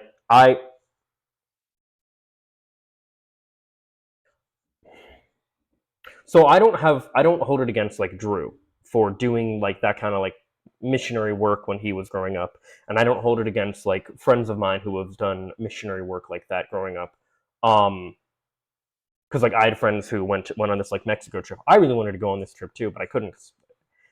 Couldn't afford it. I don't remember what the deal was, but for whatever reason, I couldn't go on the trip. What they do is, and Drew talks about it in that video that I just showed. But basically, you take these people who are not really like well trained to like be helping like other people or whatever, but you take all these kids and you send them to another country, and really what they're there to do is to proselytize, or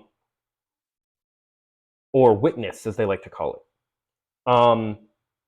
But they'll be like, oh well, we're building homes, we're building schools, we're building churches. What do those schools and churches do? Yeah, they further indoctrinate into the same religion. And here's the thing. I also don't hold it against any Christian who is like trying to expand their message, and because what they believe, as I believed when I was a Christian, is they're trying to save everybody from eternal damnation. When the stakes are that high, it can't just be, well, we have a difference of faith. No, like my friends that like still believe this stuff, they think I'm gonna burn in hell. Like I'm sure they do. They think I'm gonna burn in hell if I don't, unless they think I'm like forever saved or something. I don't know. Yeah, like when you leave, like, and it's really weird to think about, like you have friends and family where like you're looking at them and you're like, you really think that like when I'm dead, you think when you die you're gonna like go into like this cloud fairy world. I don't know what you think heaven is specifically, like what they think heaven is specifically, but you think that like when I die I'm gonna like burn for eternity because I don't believe the same thing as you. Like that's what they think. That's what they. And so again, this is another like big thing that puts a lot of pressure on Christians. When I was a Christian, and I was raised by my grandparents, but my biological mother passed away when I was like 2021. It was July 13th of 2018. So I would have been 20. Yeah. No. Yes, 20. I wasn't 21 yet. I was literally 21 like in the next week or two. Because my birthday is July 31st. But she died Friday, July 13th, 2018. And I dealt with this guilt for a while that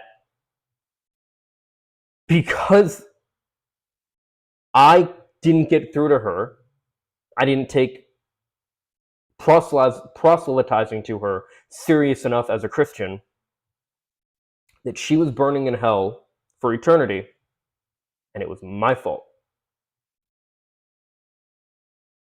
That is the level of shame and guilt and fear that is put on people when they are growing up. That is religious trauma. And it is so horrific. But when you have those and here and like, you know, they have they're okay, like it is so ingrained into the culture. Like there's a song, I want to see if I can find it.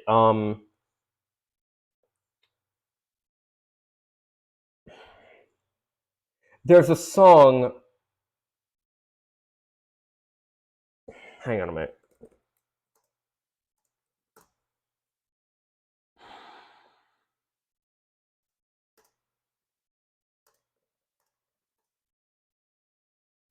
There's a song, I don't remember, is it I don't fucking know.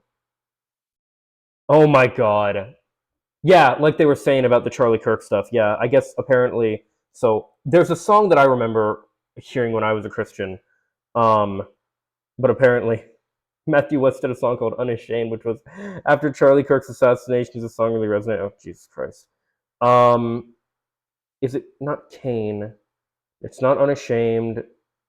What a friend! No, there's a song. Fuck me.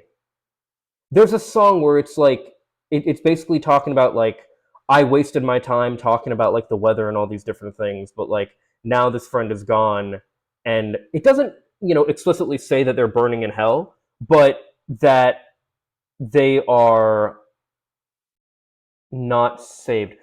Um, I'll just try searching like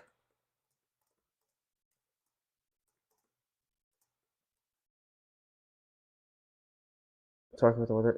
Is it talk about the weather? It's not talk about the weather. Is it? No, it's not wasted time. If anyone knows the fucking song, Christian song, this is gonna drive me insane. About witnessing to about not witnessing to a friend and them dying. Is that like I set my hope if I would have known? Jesus, often all my friends are going to hell. Is it? No. Is that? I really hope that's not a fucking. Is that a Christian band? All my friends are. I hope not. Fuck, I don't know, man. What is the fucking Death Cannot Hold You? I wrote the song. Death is not the end word. God damn it.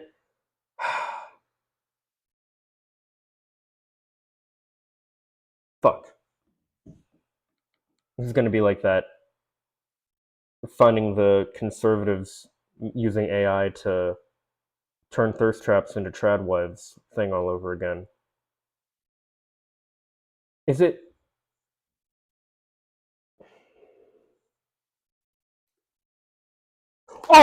Wait.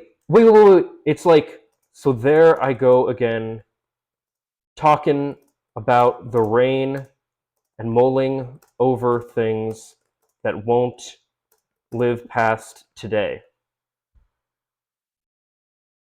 Casting crowns, here I go again. Okay. Where's the lyrics?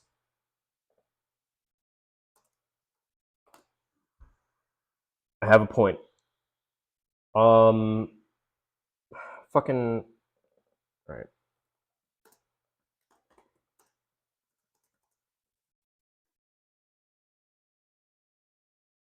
Okay, Father, hear my prayer. I need the perfect words that he will hear and know they're straight from you. I don't know what to say. I only know it hurts to see my only friend slowly fade away.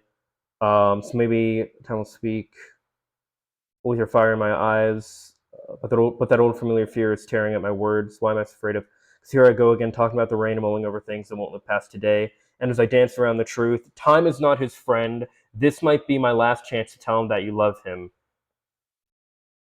The message of this song, and if I remember correctly, I think he does actually die in the song. Maybe this... But does it just keep like repeating the same thing over and over again? Would he live him so? He'll never die. See my married life. This time I'll speak about his life. Find my eyes. Yada yada yada. Here I go again. Okay, so he doesn't like explicitly die, but the chorus. Here I go again, talking about the rain and mulling over things that won't live past today. And as I dance around the truth, time is not his friend. This might be my last chance to tell him that you love him. But here I go again, here I go again, here I go again. You get it. This song, the message of this song is the people in your life that you love who are not already saved. If you, as a believer, if you do not bring them to your faith, bring them to me, like God talking, they are going to burn in hell forever. And it is ultimately your fault. It's a nice sounding song. It's put in very flowery language, but make no mistake, the message is, it is your responsibility to make sure other people don't burn in hell. And any time that you waste time talking about the rain and mulling over things that won't live past today, anytime you dance around the truth, time's not their friend. They're getting closer and closer to death. And if you do not you can't save them, right? But if you do not lead them to be saved, it is your fault when they burn in hell forever. That is such a fucking horrific thing to put on people. This is the way that I thought about every single relationship and conversation I had with someone who was not saved, who didn't believe the same things that I did. This is the way that so many Christians think and feel. So of course they're going to do crazy things like try to legislate their religion into law and stuff.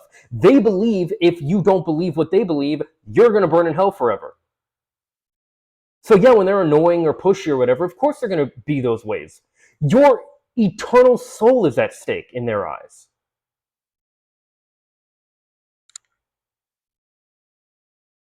Absolutely fucking horrific. Absolutely fucking horrific.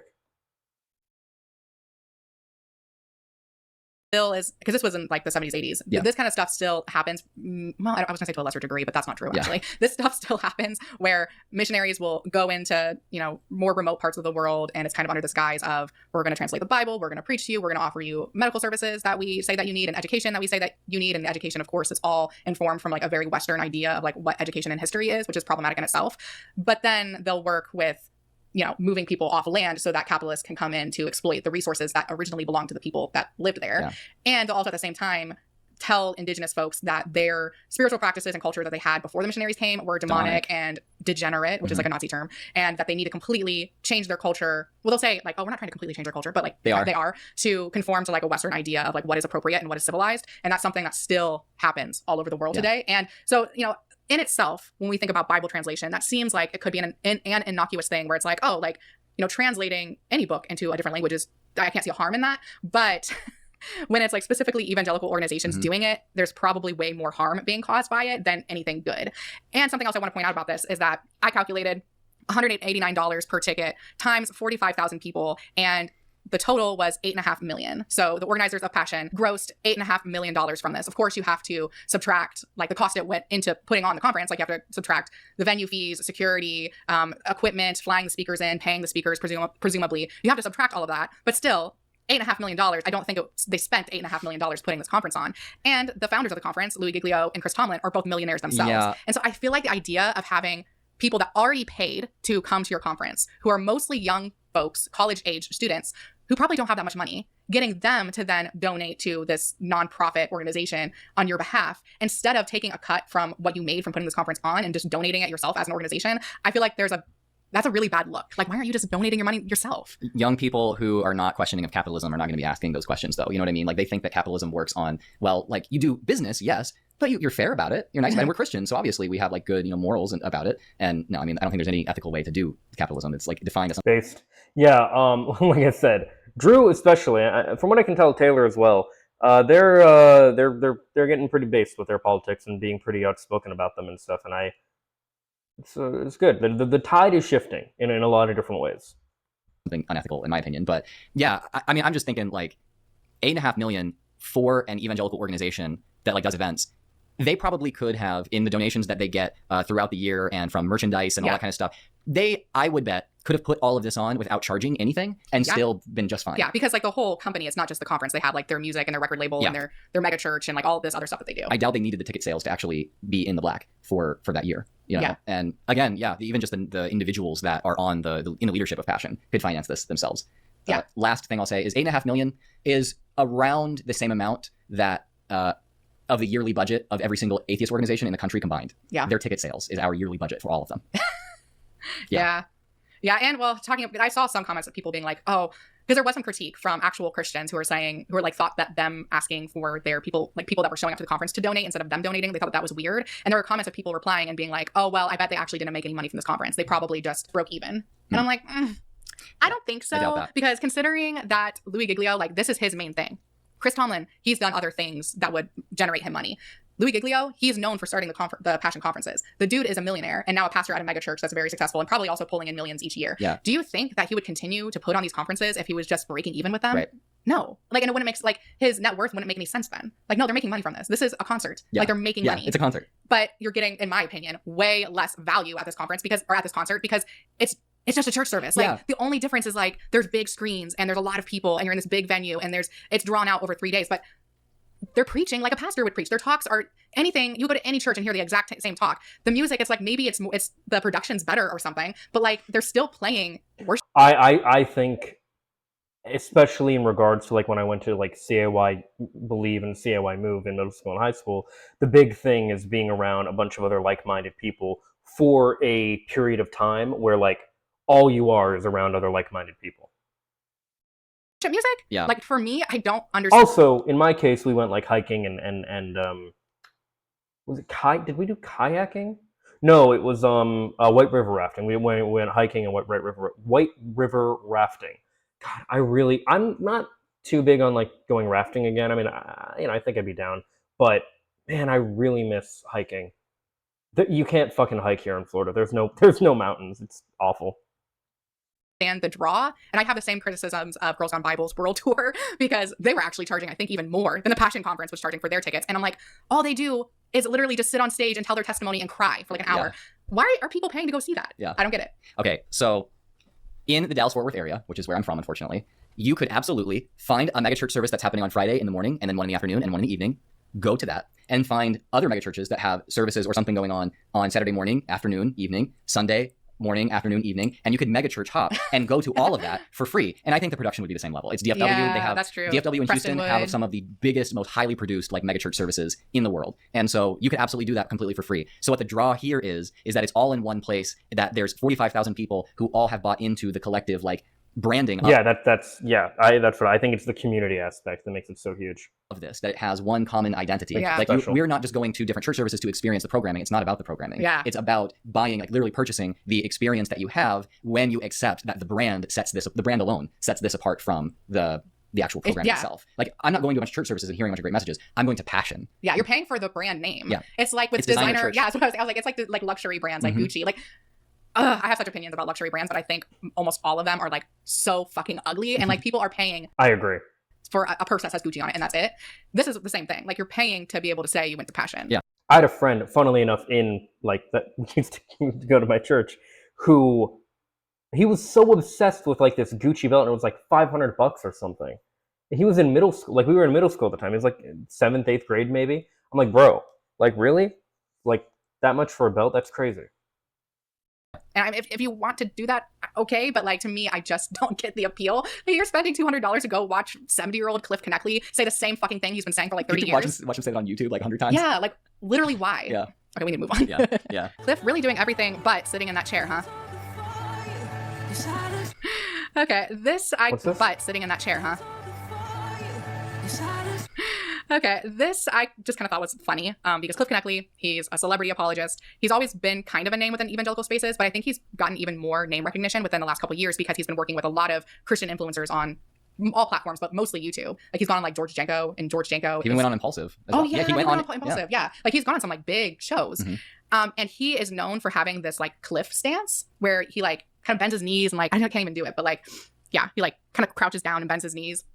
And that's a stance that all of the up-and-coming Christian influencers, like Bryce Crawford, who is being kind of mentored by Cliff Knechtle, as far as I can understand, they're all imitating that stance now, which, I don't know, I find strange. I mean, I think the use for it is that one, like I would bet that he's just always been like that. That's like a really common like neurodivergent thing, not being able to sit in a chair normally. But also like he's like 70 and he's a lanky guy. He probably is trying to stay limber so he doesn't get stiff because he's standing or sitting for a long time. Yeah, that's probably all it is. But now it's like this cultural thing to imitate that almost like it's like virtue signaling in a way for people like Bryce Crawford. Like I'm getting ready to that's spread the exactly gospel. what it is. It is very much this virtue signaling, like I'm preparing for battle kind of vibe. Yeah. Because the time I saw Bryce Crawford do the stance in a way that got like the most views, I think, on TikTok or Instagram or something, he was standing in front of this sign for this big pride event or like pride parade. I'm not sure what city it was in, but he was standing in front of this huge pride display and he was doing the stance and the caption was preaching the gospel at Pride. Yeah. And he's going there to go to war with people and try to convince them to not be gay anymore. Like that's not even a choice.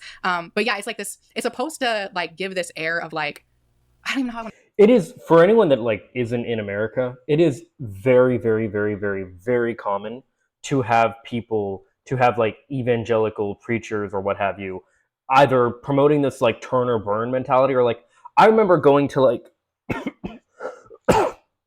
my girlfriend's graduation.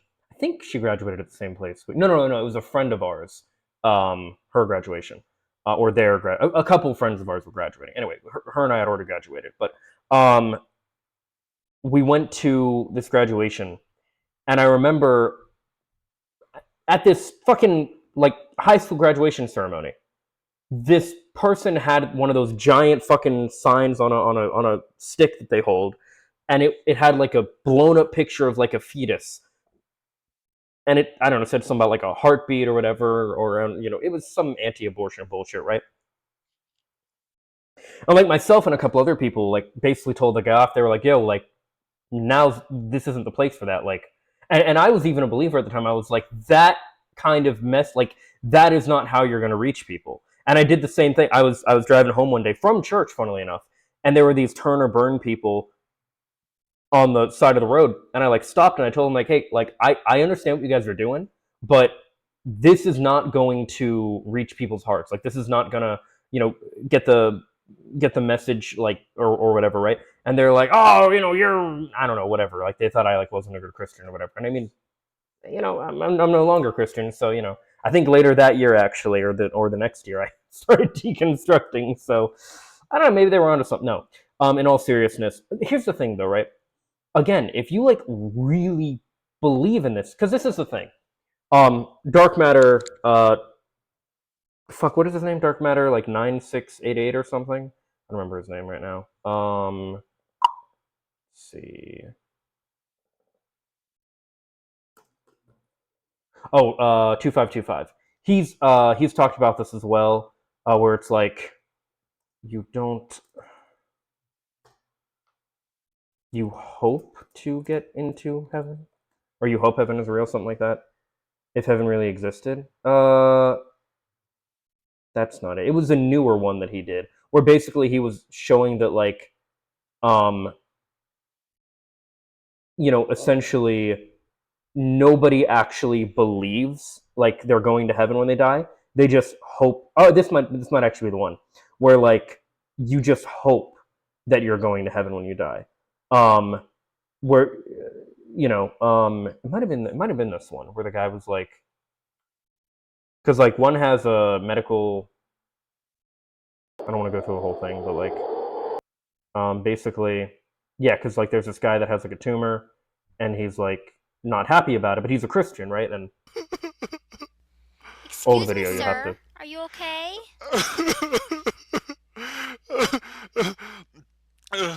It's I can understand if you don't want to talk about it, but it might help if you do. it's just that ever since I was born, I've been completely cancer free. Oh my. I'm so sorry. Great news, your test results are in. You have a brain tumor. Oh, that's wonderful. Really? Really, Doc? You're not messing with me? No, I wouldn't do that. The growth is malignant. You're definitely going to die. Didn't you see the x-ray there? Yeah, but I'm not familiar with all the medical terminology. Ah, Oh, thank God. How long do I have before I arrive in heaven, Doc? well, that's the bad Oh yeah, that's what it is. It's like if people actually believed in heaven, right? news. It could be as long as 6 months to a year. What? This is outrageous! Medical science, what a joke! You got pills to make my penis grow, but where's the pill to make my tumor grow, huh? To make my tumor grow. Such a nice day out today. Oh, hey, look, a $5 bill. Oh my God, you just hit my daughter. She's dead. Thank you so much for sending my daughter to heaven. Well, oh, no, please. You're most welcome. It was my pleasure, sir. This is the best day ever. I found a $5 bill in a parking lot, and I just found out that I have a brain tumor. And now you killed my daughter. What? So she's a goner, and you're a goner. Congratulations. You are truly a hero, truly. Think nothing of it. I was just changing CDs at just the right moment. 1 second it was Could It Be Magic by Barry Manilow. Next second, Where Did All the Tomatoes Come From? Oh, well, thank God for that. Yeah. Hallelujah. Our God is an awesome God. Listen, I'd love for you to be at the funeral. How do you feel about... Hey, why's that guy wearing a seatbelt? Oh, that's my co-worker. Phil. Hey, she is. I presume you'll be paying for the damage? Yeah, so like if people actually believed they were gonna go to hell or heaven when they died, they'd be fucking ecstatic when they, you know, because the whole thing, I think he oh yeah, here it is. Oh, okay. This is like the message. Most people don't really believe heaven exists. They just hope heaven exists. Definitely. Yeah, true. That is true. Yeah. Yeah. So, because if you actually you do fucking like crazy shit.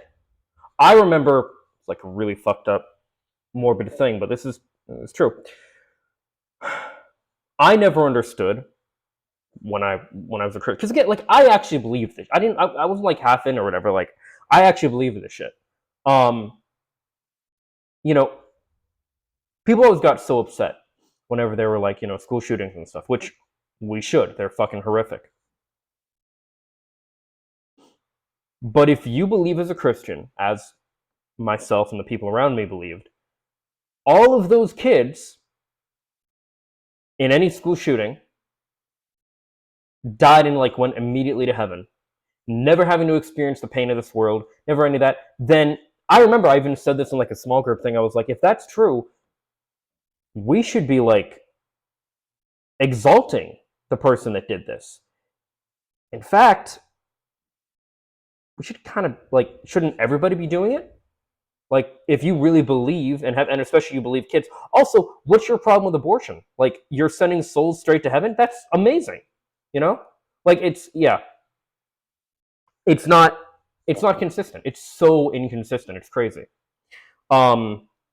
Yeah, if people really, if heaven was real or people really believed in heaven or whatever, then you would be ecstatic for death. If you really believed, you know, it's more of like a security blanket people hold on to, where they're like, okay, I'm gonna die, but I know where I'm going. It's like, do you really? Because you're not happy to die. You know, if you're so happy to die, just fucking let it happen. You know.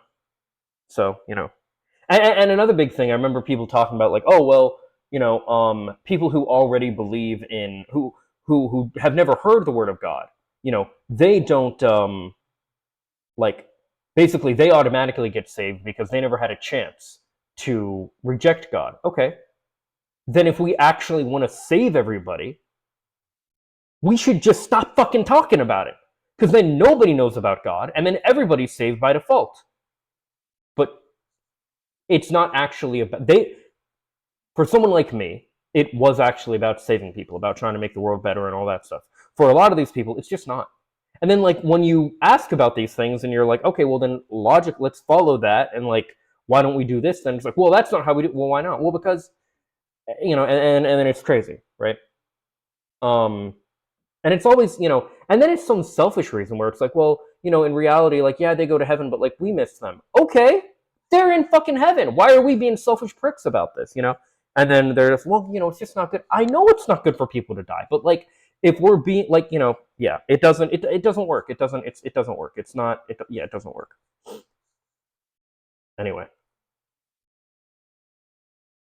I want to say it like. It's literally posturing like a fighter, like a soldier, like. So like the posture itself doesn't seem intimidating, but it's still supposed to give this air of, I know what I'm doing. Yeah. I'm here as a warrior for Christ. Yeah. And so like that's why I find the Cliff stance very cringe. Literally, it's just an old man trying to stay limber, trying to stretch, like the doctor said. But now let's look at a little bit at what Cliff had to say during his talk at Passion, and this has to do with the political stuff we were talking about before. I convince you to vote for a political party or for a particular politician. Because I am convinced that the solution to America's problems is not the conservative agenda, it's not the liberal agenda. It's the kingdom of God. Okay, we're doing well so far. What do you want to do? You want to pass a bunch of laws to change people's behavior? Christ goes deeper. Christ is going to change your heart. Okay, good. Your motives, your ambitions, your goals in life. Do you live for the kingdom of God? Second point, should you be involved politically? Absolutely, yes. What the fuck did you just say, dude? Oh my god. God has instituted government to maintain justice, to protect citizens. You and I as Americans have the right to vote. Please vote. Vote your God, all the fucking emojis and the...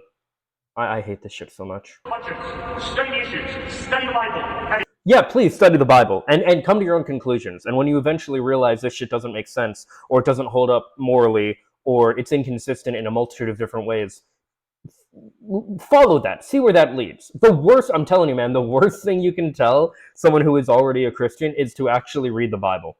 Because there are so many people, I'm not the only one. There are many other people who have done the same thing where they've been like, yeah, I want to actually read the Bible. And they're like, wait a minute, this shit doesn't make sense. What the fuck?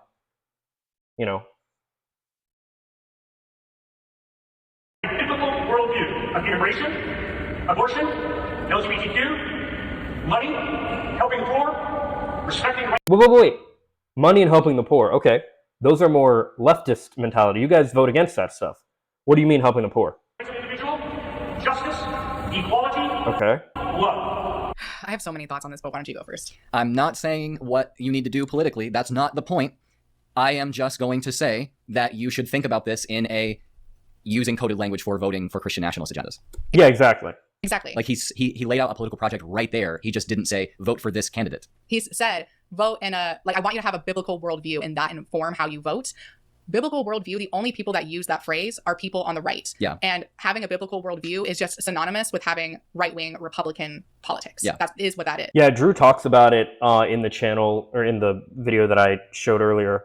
But basically, like, there are versions of Christianity that are very fucking progressive, and versions of Christianity that, like, slaves and abolitionists use to, like, speak against slavery, and people of indigenous cultures have used to, like, use that for, like, liberation and stuff. So, like, the Bible can be interpreted in that way for sure, but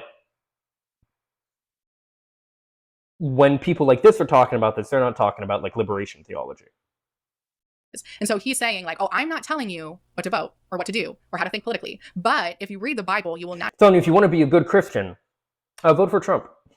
naturally come to the conclusions that you should vote in this way. Mm-hmm. And if you don't read the Bible in that way, then you're doing something wrong.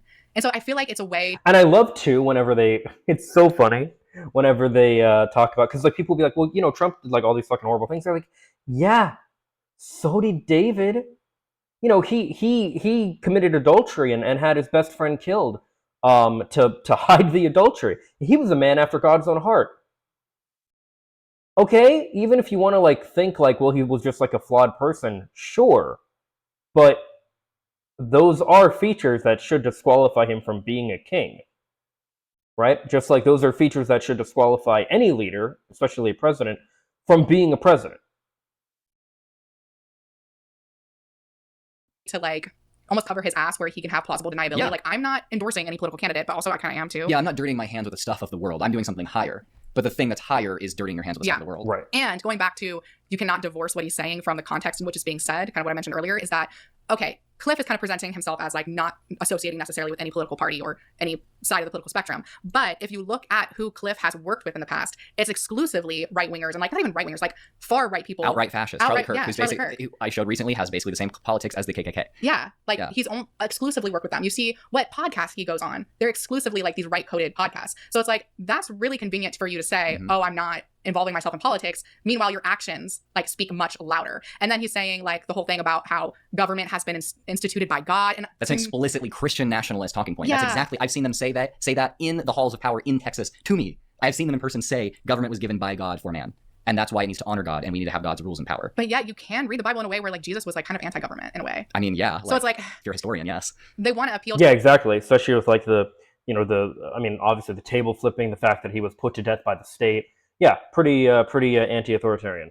like, oh, you should just be able to read the Bible and the Bible will just tell you. But it's like, no, that doesn't work. People interpret the Bible in very, very different ways, because someone can read the Bible and come away with a very different attitude towards the government than you have. But they can say that. They can say, just read the Bible and come to your own conclusions and then vote your conscience, because they know that what influences people is something that liberals don't realize, is that what influences people is the environment in which they're in. And these people know that they control the environment. Well, and they probably also know that for the most part, people aren't actually reading the Bible on their own. Like, it sounds nice to say, really get into God's word and all that stuff. But in reality, like, they're not really listening to the Bible unless they're in service, and then they have them to interpret the Bible how they want. So like, if you're like me and you're like seeking this stuff out and like looking at like apologetics and all that stuff and history and seeing where all of it lies, eventually you're going to come to the conclusion of like, oh, this isn't actually real. And that, and eventually hopefully you come to the conclusion of, and that's okay. You don't become like a nihilist, or at least not a passive nihilist. Maybe you become more of what is it? It's like, no, passive nihilist is like really like pessimistic, and then an active nihilist, where you get to say like nothing really matters. But that's great, because now I can like fucking make the world better for myself and everybody else, as opposed to, well, nothing really matters, so like what's the point? Like that's passive nihilism. Whereas active nihilism is like, okay, nothing inherently matters, but like let me do what I can to like make the world a better place for my fellow man. And that's fucking beautiful. The social environment in which all these young people exist. So they can say, read the Bible, come to your own conclusions, and genuinely mean that. And then the kid genuinely does that, and they come to the same conclusions as Cliff and his billionaire backers and the Republicans that they support. Why? Because Cliff and all those people control the world that those kids grow up in, and those kids don't even realize that they're being politically messaged constantly. Yeah. So that if they just read a piece of text, they will automatically interpret it in the same way as the... Yeah, and so much of this is like reconfirmed with like the Affirm Films movies, and again, like the Christian contemporary music. Again, like that fucking song I fucking showed you. like all that stuff. religious right-wingers that are controlling them. I will say that does happen kind of on both sides. I don't think that you can read something like the Bible or any like literary text and approach it without having your own like subjective experience color it. Right. Like yeah, that's absolutely. impossible to do. Like you're always going to bring your bias into that. And like that's Yeah, it's also why people can look at something like Metal Gear Solid or whatever and say, this is actually a conservative message. Is it? Like, really? Did you fucking pay attention at all? not necessarily a bad thing, because your personal experience can be very informative and it can help you make consider good things when you're reading through a text, but you do need to have an awareness of that. And like this is not, again, something that's not taught in these spaces. They're actively advocating against the idea that you should bring in your own experience while actively creating the experience that people bring in. So it's the same thing as they say with the music, it's like it's coerced. Instead of informed consent, it's just coercion. Yep. All right. Last TikTok that I want us to look at. POV, the devil tries to steal your joy by having hundreds of cars towed after a Christian conference, but the enemy underestimated our God. What was meant to steal our joy turned into an opportunity to join in fellowship and prayer, to share testimonies and serve those around us. Joy isn't situational, it's spiritual. So this is actually really fucking sweet, and I think they get into this here. It's been a couple, a week or so since I saw this video and knew that I wanted to go over it here on the channel. But this can actually be a really sweet message and a really sweet moment of like, hey, we all had this fucking horrible thing happen to us, but we all came together and really just fucking loved each other and all this, had this beautiful moment together. But it's not the Holy Spirit. It's your camaraderie, your community, your fellowship with your fellow man. It's got nothing to do with like, it's your shared humanity, which is very real. And it is fucking, it's really sweet. It's beautiful. What's not beautiful is the cars getting towed. That's fucking horrific. Give it all to you. Give it all to you. Give it all to you. Every hope I feel like it really illustrates what we were just talking about. So what happened is that these people all got exploited by a predatory business. Yep. Right? And then when they all got together and tried to like put up resistance to it, or they all had to collectively deal with that experience, it actually birthed something larger, a kind of consciousness of the class. Yeah, you might almost say a class consciousness. Yeah. However, these are all kids that just went to the conservative Christian show. And so what they see is the devil tried to do something, Right. but God, instead of saying like a business tried to... Yeah, that's part of the thing too. Like, I remember toward like the end of my like Christianity or whatever, people would tell me like, I would hear things that like, when you got sick and stuff like that, that was the devil attacking you. And again, you have this thing where like everything is the devil or everything is God or whatever. Like nothing is like it just happens. Everything is spiritual warfare constantly, and it's so agonizing, man. exploit us, but we as people came together and we built something positive out of that experience, or we resisted it all collectively. Yeah. Like this so easily, if you were Yeah, you might almost say they took some kind of action in a collective manner. raised in a more like if you were raised, in the Soviet Union, even if you were not like your family wasn't particularly like talking about politics much, and you had that experience in America, you'd be like, oh yes, and then we all got together and we said, these awful capitalists, because that's a description of what happened. But these Which would be correct. people didn't have that influence, so they didn't describe what actually happened. Yeah. They described a spiritual metaphor for something that allows, I don't know. Yeah. I'm losing my train of thought here, but basically what I'm trying to say is that like their experiences colored the way that they interpreted that, and different experiences would have colored that completely differently in a way that they would see as communist and satanic. Well, I think that you put that actually in much better words than what I was going to say about this, because I was going to say, like, I'm glad that they were able to find joy and stay positive in this moment of something that was probably super irritating, because nobody likes to get their car towed. And I'm sure there's a whole conversation about like, where did they park? Why did they park somewhere and not pay for it? That's a whole separate conversation. But, and like, I have issues with metered parking and all that kind of stuff. But it's like, again, the fact that you have to pay to park at places is it's a fucking travesty. Like that shit should just be illegal. There is no reason why you should have to pay to have it's horrific. Elevating this to a level where you can't just be like, oh man, that sucks that I got my car towed after this conference and now I have to go to the towing place and get my car and wait with a bunch of other people. This is super annoying. Which is going to be at least $200. I have never had my own car towed, but my buddy Jordan, again from the podcast, let me tell you something. The podcast, good shit. He did, and it fucking sucked. Because why wouldn't it? Like, yeah, it's not good getting your car towed. He like hung out with me for the day because I was working at home from the time, working from home at the time. And then we went and got his car after I got done with work. I drove him to get it and everything. It cost like $200 or so. Ridiculous. But you know what? I'm gonna make the best of it. You can't just see it like for a simple thing. It's like you have to. Oh yeah, and the reason he got my car towed or his car towed was because he backed into his parking space at my apartment rather than pulling in. Fuck you. Interpret it as, and they're like, oh well, there's a sign that says like if you you can get towed if you don't pull in the right. Okay, first of all, yes there is, but it's super fucking small. And also, fuck you. There shouldn't even be a sign for that. It's bullshit. And you know it.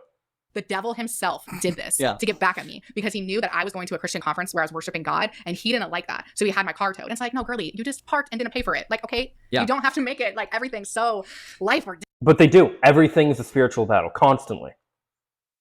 Like, it's not that serious. But I mean, the devil is the ultimate tool of scapegoating. Like, if you want to get away with doing something, you say that another group of people is to blame and you associate them with the devil. That's happened with trans people. It's happened with black people. It's happened with Jews. It's happened to all sorts of minority women, people who are into the occult. And now, like it's even... Yeah, I saw this really good thing recently where they said when men did magic, they called it miracles. When women did magic, they called them witches. Powerful shit. Also, they didn't burn witches, they burnt women. Also true. Yeah. Being the devil is even being used as a scapegoat so that capitalists can literally just like no one is going, is this system of towing people even ethical? Should this industry even exist? No. They're not asking that question because ultimately, evangelical Christianity and exploitative capitalism, they're the same thing in the United States. And so of course, if a business... I was going to say exploitative capitalism, that's just like, yeah, redundant. This does something bad, you don't blame it on business, you blame it on the devil. Well, I think even, like, at least if you're not going to make it in your thought process to the point of being like, oh, this capitalism sucks and this kind of sucks that a company can do this to your property, not even making it to that, but at least like making it to maybe you made a mistake, I mean, maybe yeah. you just should have parked somewhere else. And like, instead you have to like put that blame onto like the devil. I don't know. It could have Well, been. yeah, because this is a big issue I have with Christianity as well, and something that I very much believe growing up. Basically, every good thing that you do is actually God. But every bad thing that happens to you, well, that's you or that's the world. So you never get to take credit for your own accomplishments, yet you have to take all the blame for anything bad that happens to you. You see how it can fuck people up. It's so bad. It's so fucking bad. And I don't care any of the flowery language they want to use. It's horrific, dude. The mistake of the people who are acquiring parking spaces Yeah. for the Passion Conference attendees. That's true. It could be the organizers of Passion who actually are kind of more to blame for that, not the kids. Yeah. But of course, again, That too, yeah. no, this is a supernatural spiritual battle. It has nothing to do with flesh and blood or steel. All right, so that is all the TikToks that I wanted us to look at, but I do have one more thing that I want to close out this video with, and I know what this one is. yeah. So Louis Giglio, founder of Passion with Chris Tomlin, back in 2020, he had a sit-down conversation with the Chick-fil-A CEO and Christian rapper Lecrae, and they were talking about racism, and racism specifically in Atlanta. Wait, Chick-fil-A, did Lecrae the CEO of Chick-fil-A, or do they mean there were 3 people there? Well, I guess we'll see in a And he video. ended up saying, or making a case for why we should change the phrase white privilege to white blessing. And I want us to look at a clip of that. Hey guys, Editing Taylor here. So I was going to put in the clip from Passion City Church with Louis Giglio talking to Lecrae and the Chick-fil-A CEO, but unfortunately, I rendered the project, uploaded it to YouTube, and it turns out that Passion City Church copyrights all their content, and I cannot get it past the copyright detector. I think it's pretty crazy that a church has copyrighted their content. I think that goes to show you that this is all a business and not about community or anything like that. So in lieu of showing you the actual clip, I am just going to read a transcript. And so this is primarily Louis Giglio talking. I'm kind of at the point of thinking that I don't think copyright should exist either. I don't know. I'm still, I'm not entirely sure how I feel about that. On one hand, I feel like IP should be protected, but on the other hand, I don't know. I'll have to think about that more. And directing most of the conversation to Lecrae. Louis Giglio says, Lecrae, it's interesting because I feel like on the inside of the church, we're fighting this historical context you talk about. In other words, we love the blessing of the cross, but we don't love to sit in it and realize this is what God's asking me to do. Die to myself and to live for him. Whatever context that's going to look like for me. Oh yeah, so this is a big part of it too. Christianity is so big on take up your cross and follow me. Whoever loves me, the world will hate, basically, or whoever loves me hates the world, loves me hates the world. They're very big on this persecution complex because as a Christian, you are called to be, again, in the world but not of the world. And a big part of that is if you are being persecuted for your faith, you are doing the right thing as a Christian. So therefore, what that leads people to do is look for ways that they're being persecuted, that reconfirm to them, I'm not sure what the word I'm looking for here is, but reiterate, whatever, you get the idea. That they're following in God's word because they're being persecuted. Now, what does that persecution look like? Things like, hey, people have other religions, so it can't be about Christianity all the time. We're gonna say Happy Holidays instead of Merry Christmas at the grocery store. Things like that. Oh, they're persecuting us. Hey, we're gonna put gay or trans people or not, people of a racial minority in this reboot of this movie or something. You're like, oh, we're being persecuted. You're looking for that persecution constantly, so you're gonna see it. Persecution complex is so wild and so integral to Christianity, and especially the far-right culture war bullshit. But I want to flip that upside down because I think the other side of it is true with our nation's history. We understand the curse that was slavery, white people do, and we say that was bad. But we missed the blessing of slavery, that it actually... It's funny they call it the curse that was slavery because Mormons often, I don't know if they still believe this officially, but they at least used to believe for a long time that the curse of Cain, which was this marking that God placed on Cain after having killed his brother Abel, the curse of Cain was black skin. you can see why that was an issue.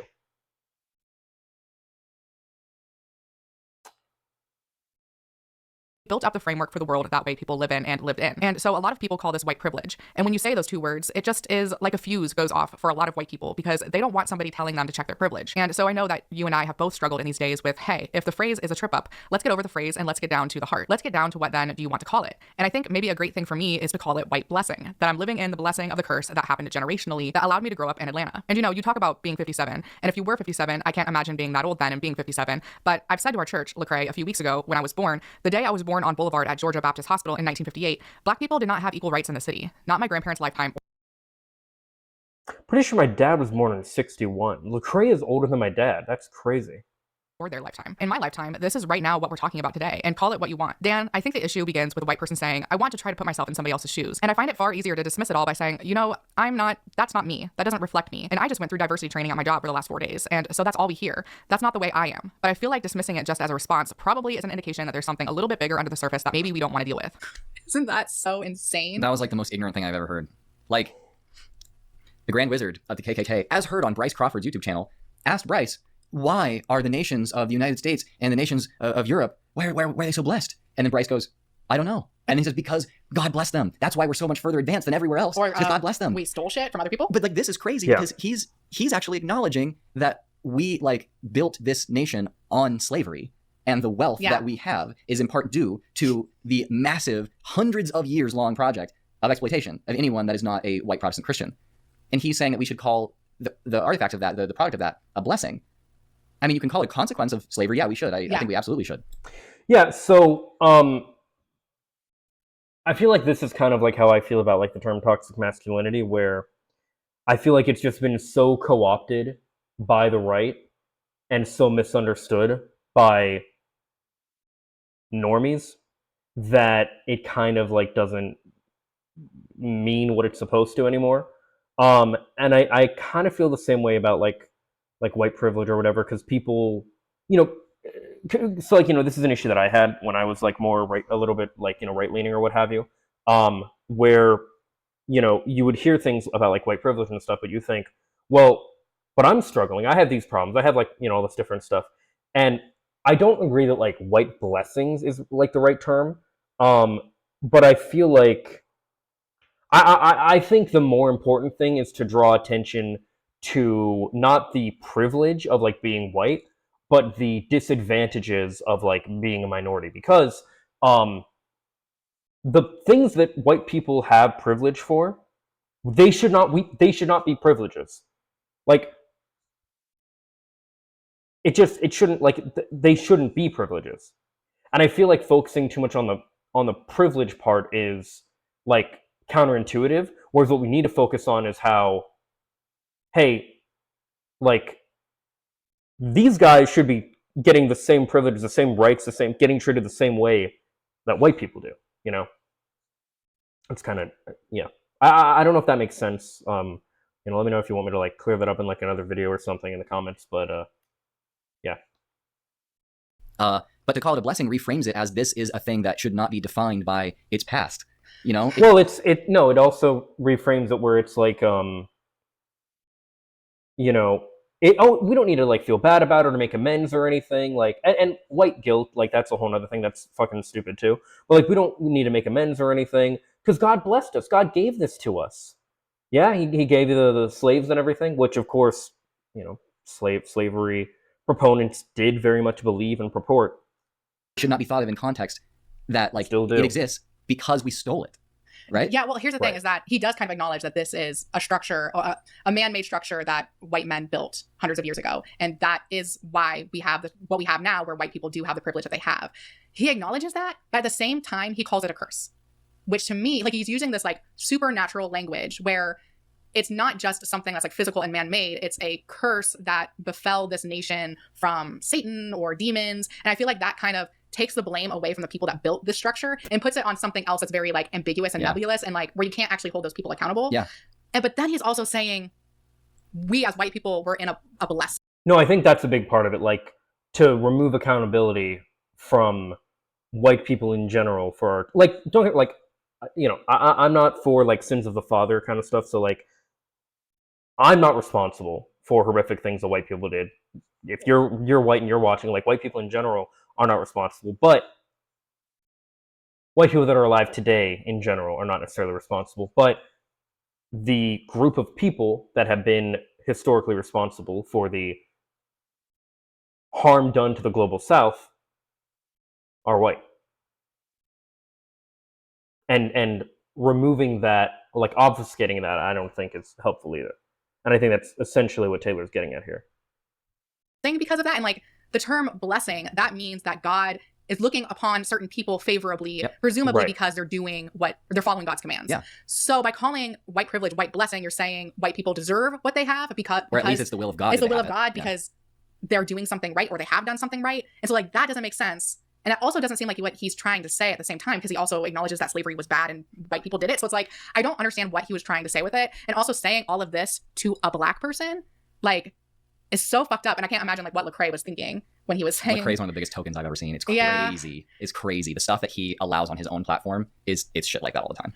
I did see, because Louis Giglio ended up apologizing for this, and I think that reporters asked Lecrae what he thought about it, and he said that he was very uncomfortable when he was saying this, but I don't know if it was just later he was saying he was uncomfortable because it was controversial or people found it controversial. But yeah, the whole thing is very strange, and I don't know. It's like he was using like KKK language Yeah. without being aware that he is, I think. Another effect of this is that if you use that paradigm, it makes you de-emphasize the fact that that process by which the blessing was occurred, by which the wealth was accrued here, is still ongoing. Like it's still Yeah, happening. that too. The thing that did all of that was, like unethical business practices. Like it was like slaves didn't exist because it was like, oh, we just hate black people, so we want to enslave them. No, it was like we want to make money, and this is a way that we can make money. Yeah. It was a business, and so it's still like business exploitation, the exploitation of capitalism itself, which is still like exploiting people both inside and outside of this country. So to call it a Still blessing ongoing, now is like to say that the methods by which the wealth in this country is accrued is a blessing and the will of God, and so we shouldn't change it. Yeah. Well, also in the end, he was saying, like, kind of talking about how white people should be able to put themselves in other people's shoes, which I found like so ironic, because you're saying. I thought he was saying that it's bad that white people have to deal with the pressure of I having to feel put like- themselves in other people's shoes. I feel like he was saying both at the same time, because he was saying that we should be able to, but also at the same time, he's saying, well, we need to change how this is phrased because it hurts white people's feelings. Yeah, So it's yeah. like we need to coddle white people and like cater to how they respond to a phrase, but we're also ignoring the marginalized community that has actually been historically hurt by this phenomenon and by slavery. And like all of it was like very, very, very confused. But I just kind of thought like, you're telling other people, it seemed like to me, that you should be able to put yourself in other people's shoes, but then you don't have the awareness to put yourself in like Lecrae's shoes and think about how Lecrae might feel that you're saying that we should call white privilege white blessing. It's like you don't.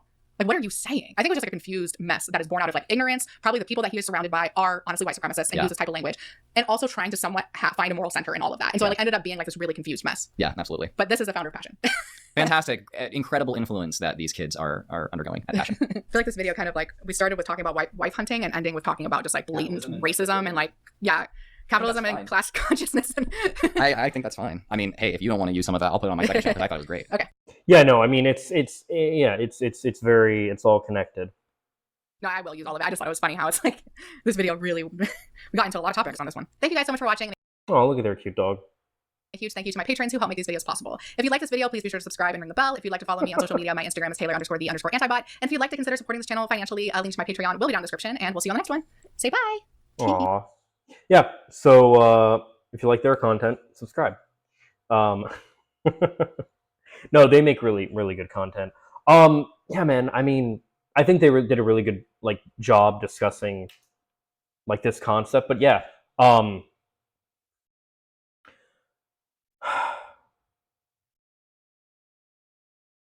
would say, religious trauma and often religious teachings really damage relationships, whether they be romantic relationships where you're looking for someone and you're thinking specifically, oh, I'm looking for my wife, I'm looking for my wife, I'm looking for my husband, whatever, but I'm not going to like do anything to like approach and like start a conversation and ask anyone out or anything. I'm not going to do any of that, or I'm not going to I'm not gonna like date and see where it goes and like, oh, maybe this will like be. No, it's got to be wife, got to be, and if this doesn't work out or whatever, well then I've failed the relationship and I've failed God and I can't walk away from this. So even if it's abusive or you're not compatible or whatever, like you can't leave because now you've failed God as well as yourself in the relationship. From that with like romantic relationships and stuff all the way to platonic relationships where you have this message ingrained in you that if people don't believe what you believe, they're gonna burn in hell forever. So your every relationship you have, you're constantly thinking, especially with those that are not saved, as they call it, you're gonna burn in hell if I don't fucking like save you or whatever. It's so fucking horrific. It's so horrific. I don't even know if you find yourself challenging any of these things. I would say just follow where they lead, because I do think eventually you will just come to reality with all that. And if you want any more about like me and my like spiritual journey and stuff, like I'm definitely gonna make some more videos on that this coming year here. I think it's time that I start talking about that stuff. And yeah, that's pretty much it. Just don't take don't take relationships and like of any kind like too seriously and put all this pressure on them and yourself. Like just if you like people, fucking strike up a conversation and see if you like them for more than just their appearance. And if you guys vibe and everything and you start dating, then great. You could have found the love of your life, you could have not. Keep it moving. you um yeah. And man, as far as like with friends and stuff, it is so, yeah, that message of like, if you don't, your job as someone who believes is to constantly proselytize to people who don't believe. And if you never know what day could be their last. Fucking awful, awful, awful shit. Yeah. And I would say as well, because there's also a lot of pressure to get into a relationship itself. If you're even not interested in a relationship or something of that nature, that's fine too. You know, um, we're all on our own journeys, our own everything. So maybe someday you'll find the right person for you. But don't put all this pressure that it's going to be through some like divine intervention or anything, because it's just not. Anyway, as always, these are just my thoughts. Let me know what yours are in the comments down below. Follow me on social media for more.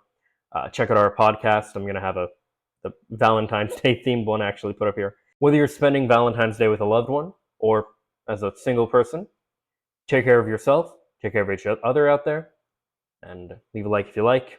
If not, I hope you find something to do like. Happy Valentine's Day. Peace and love.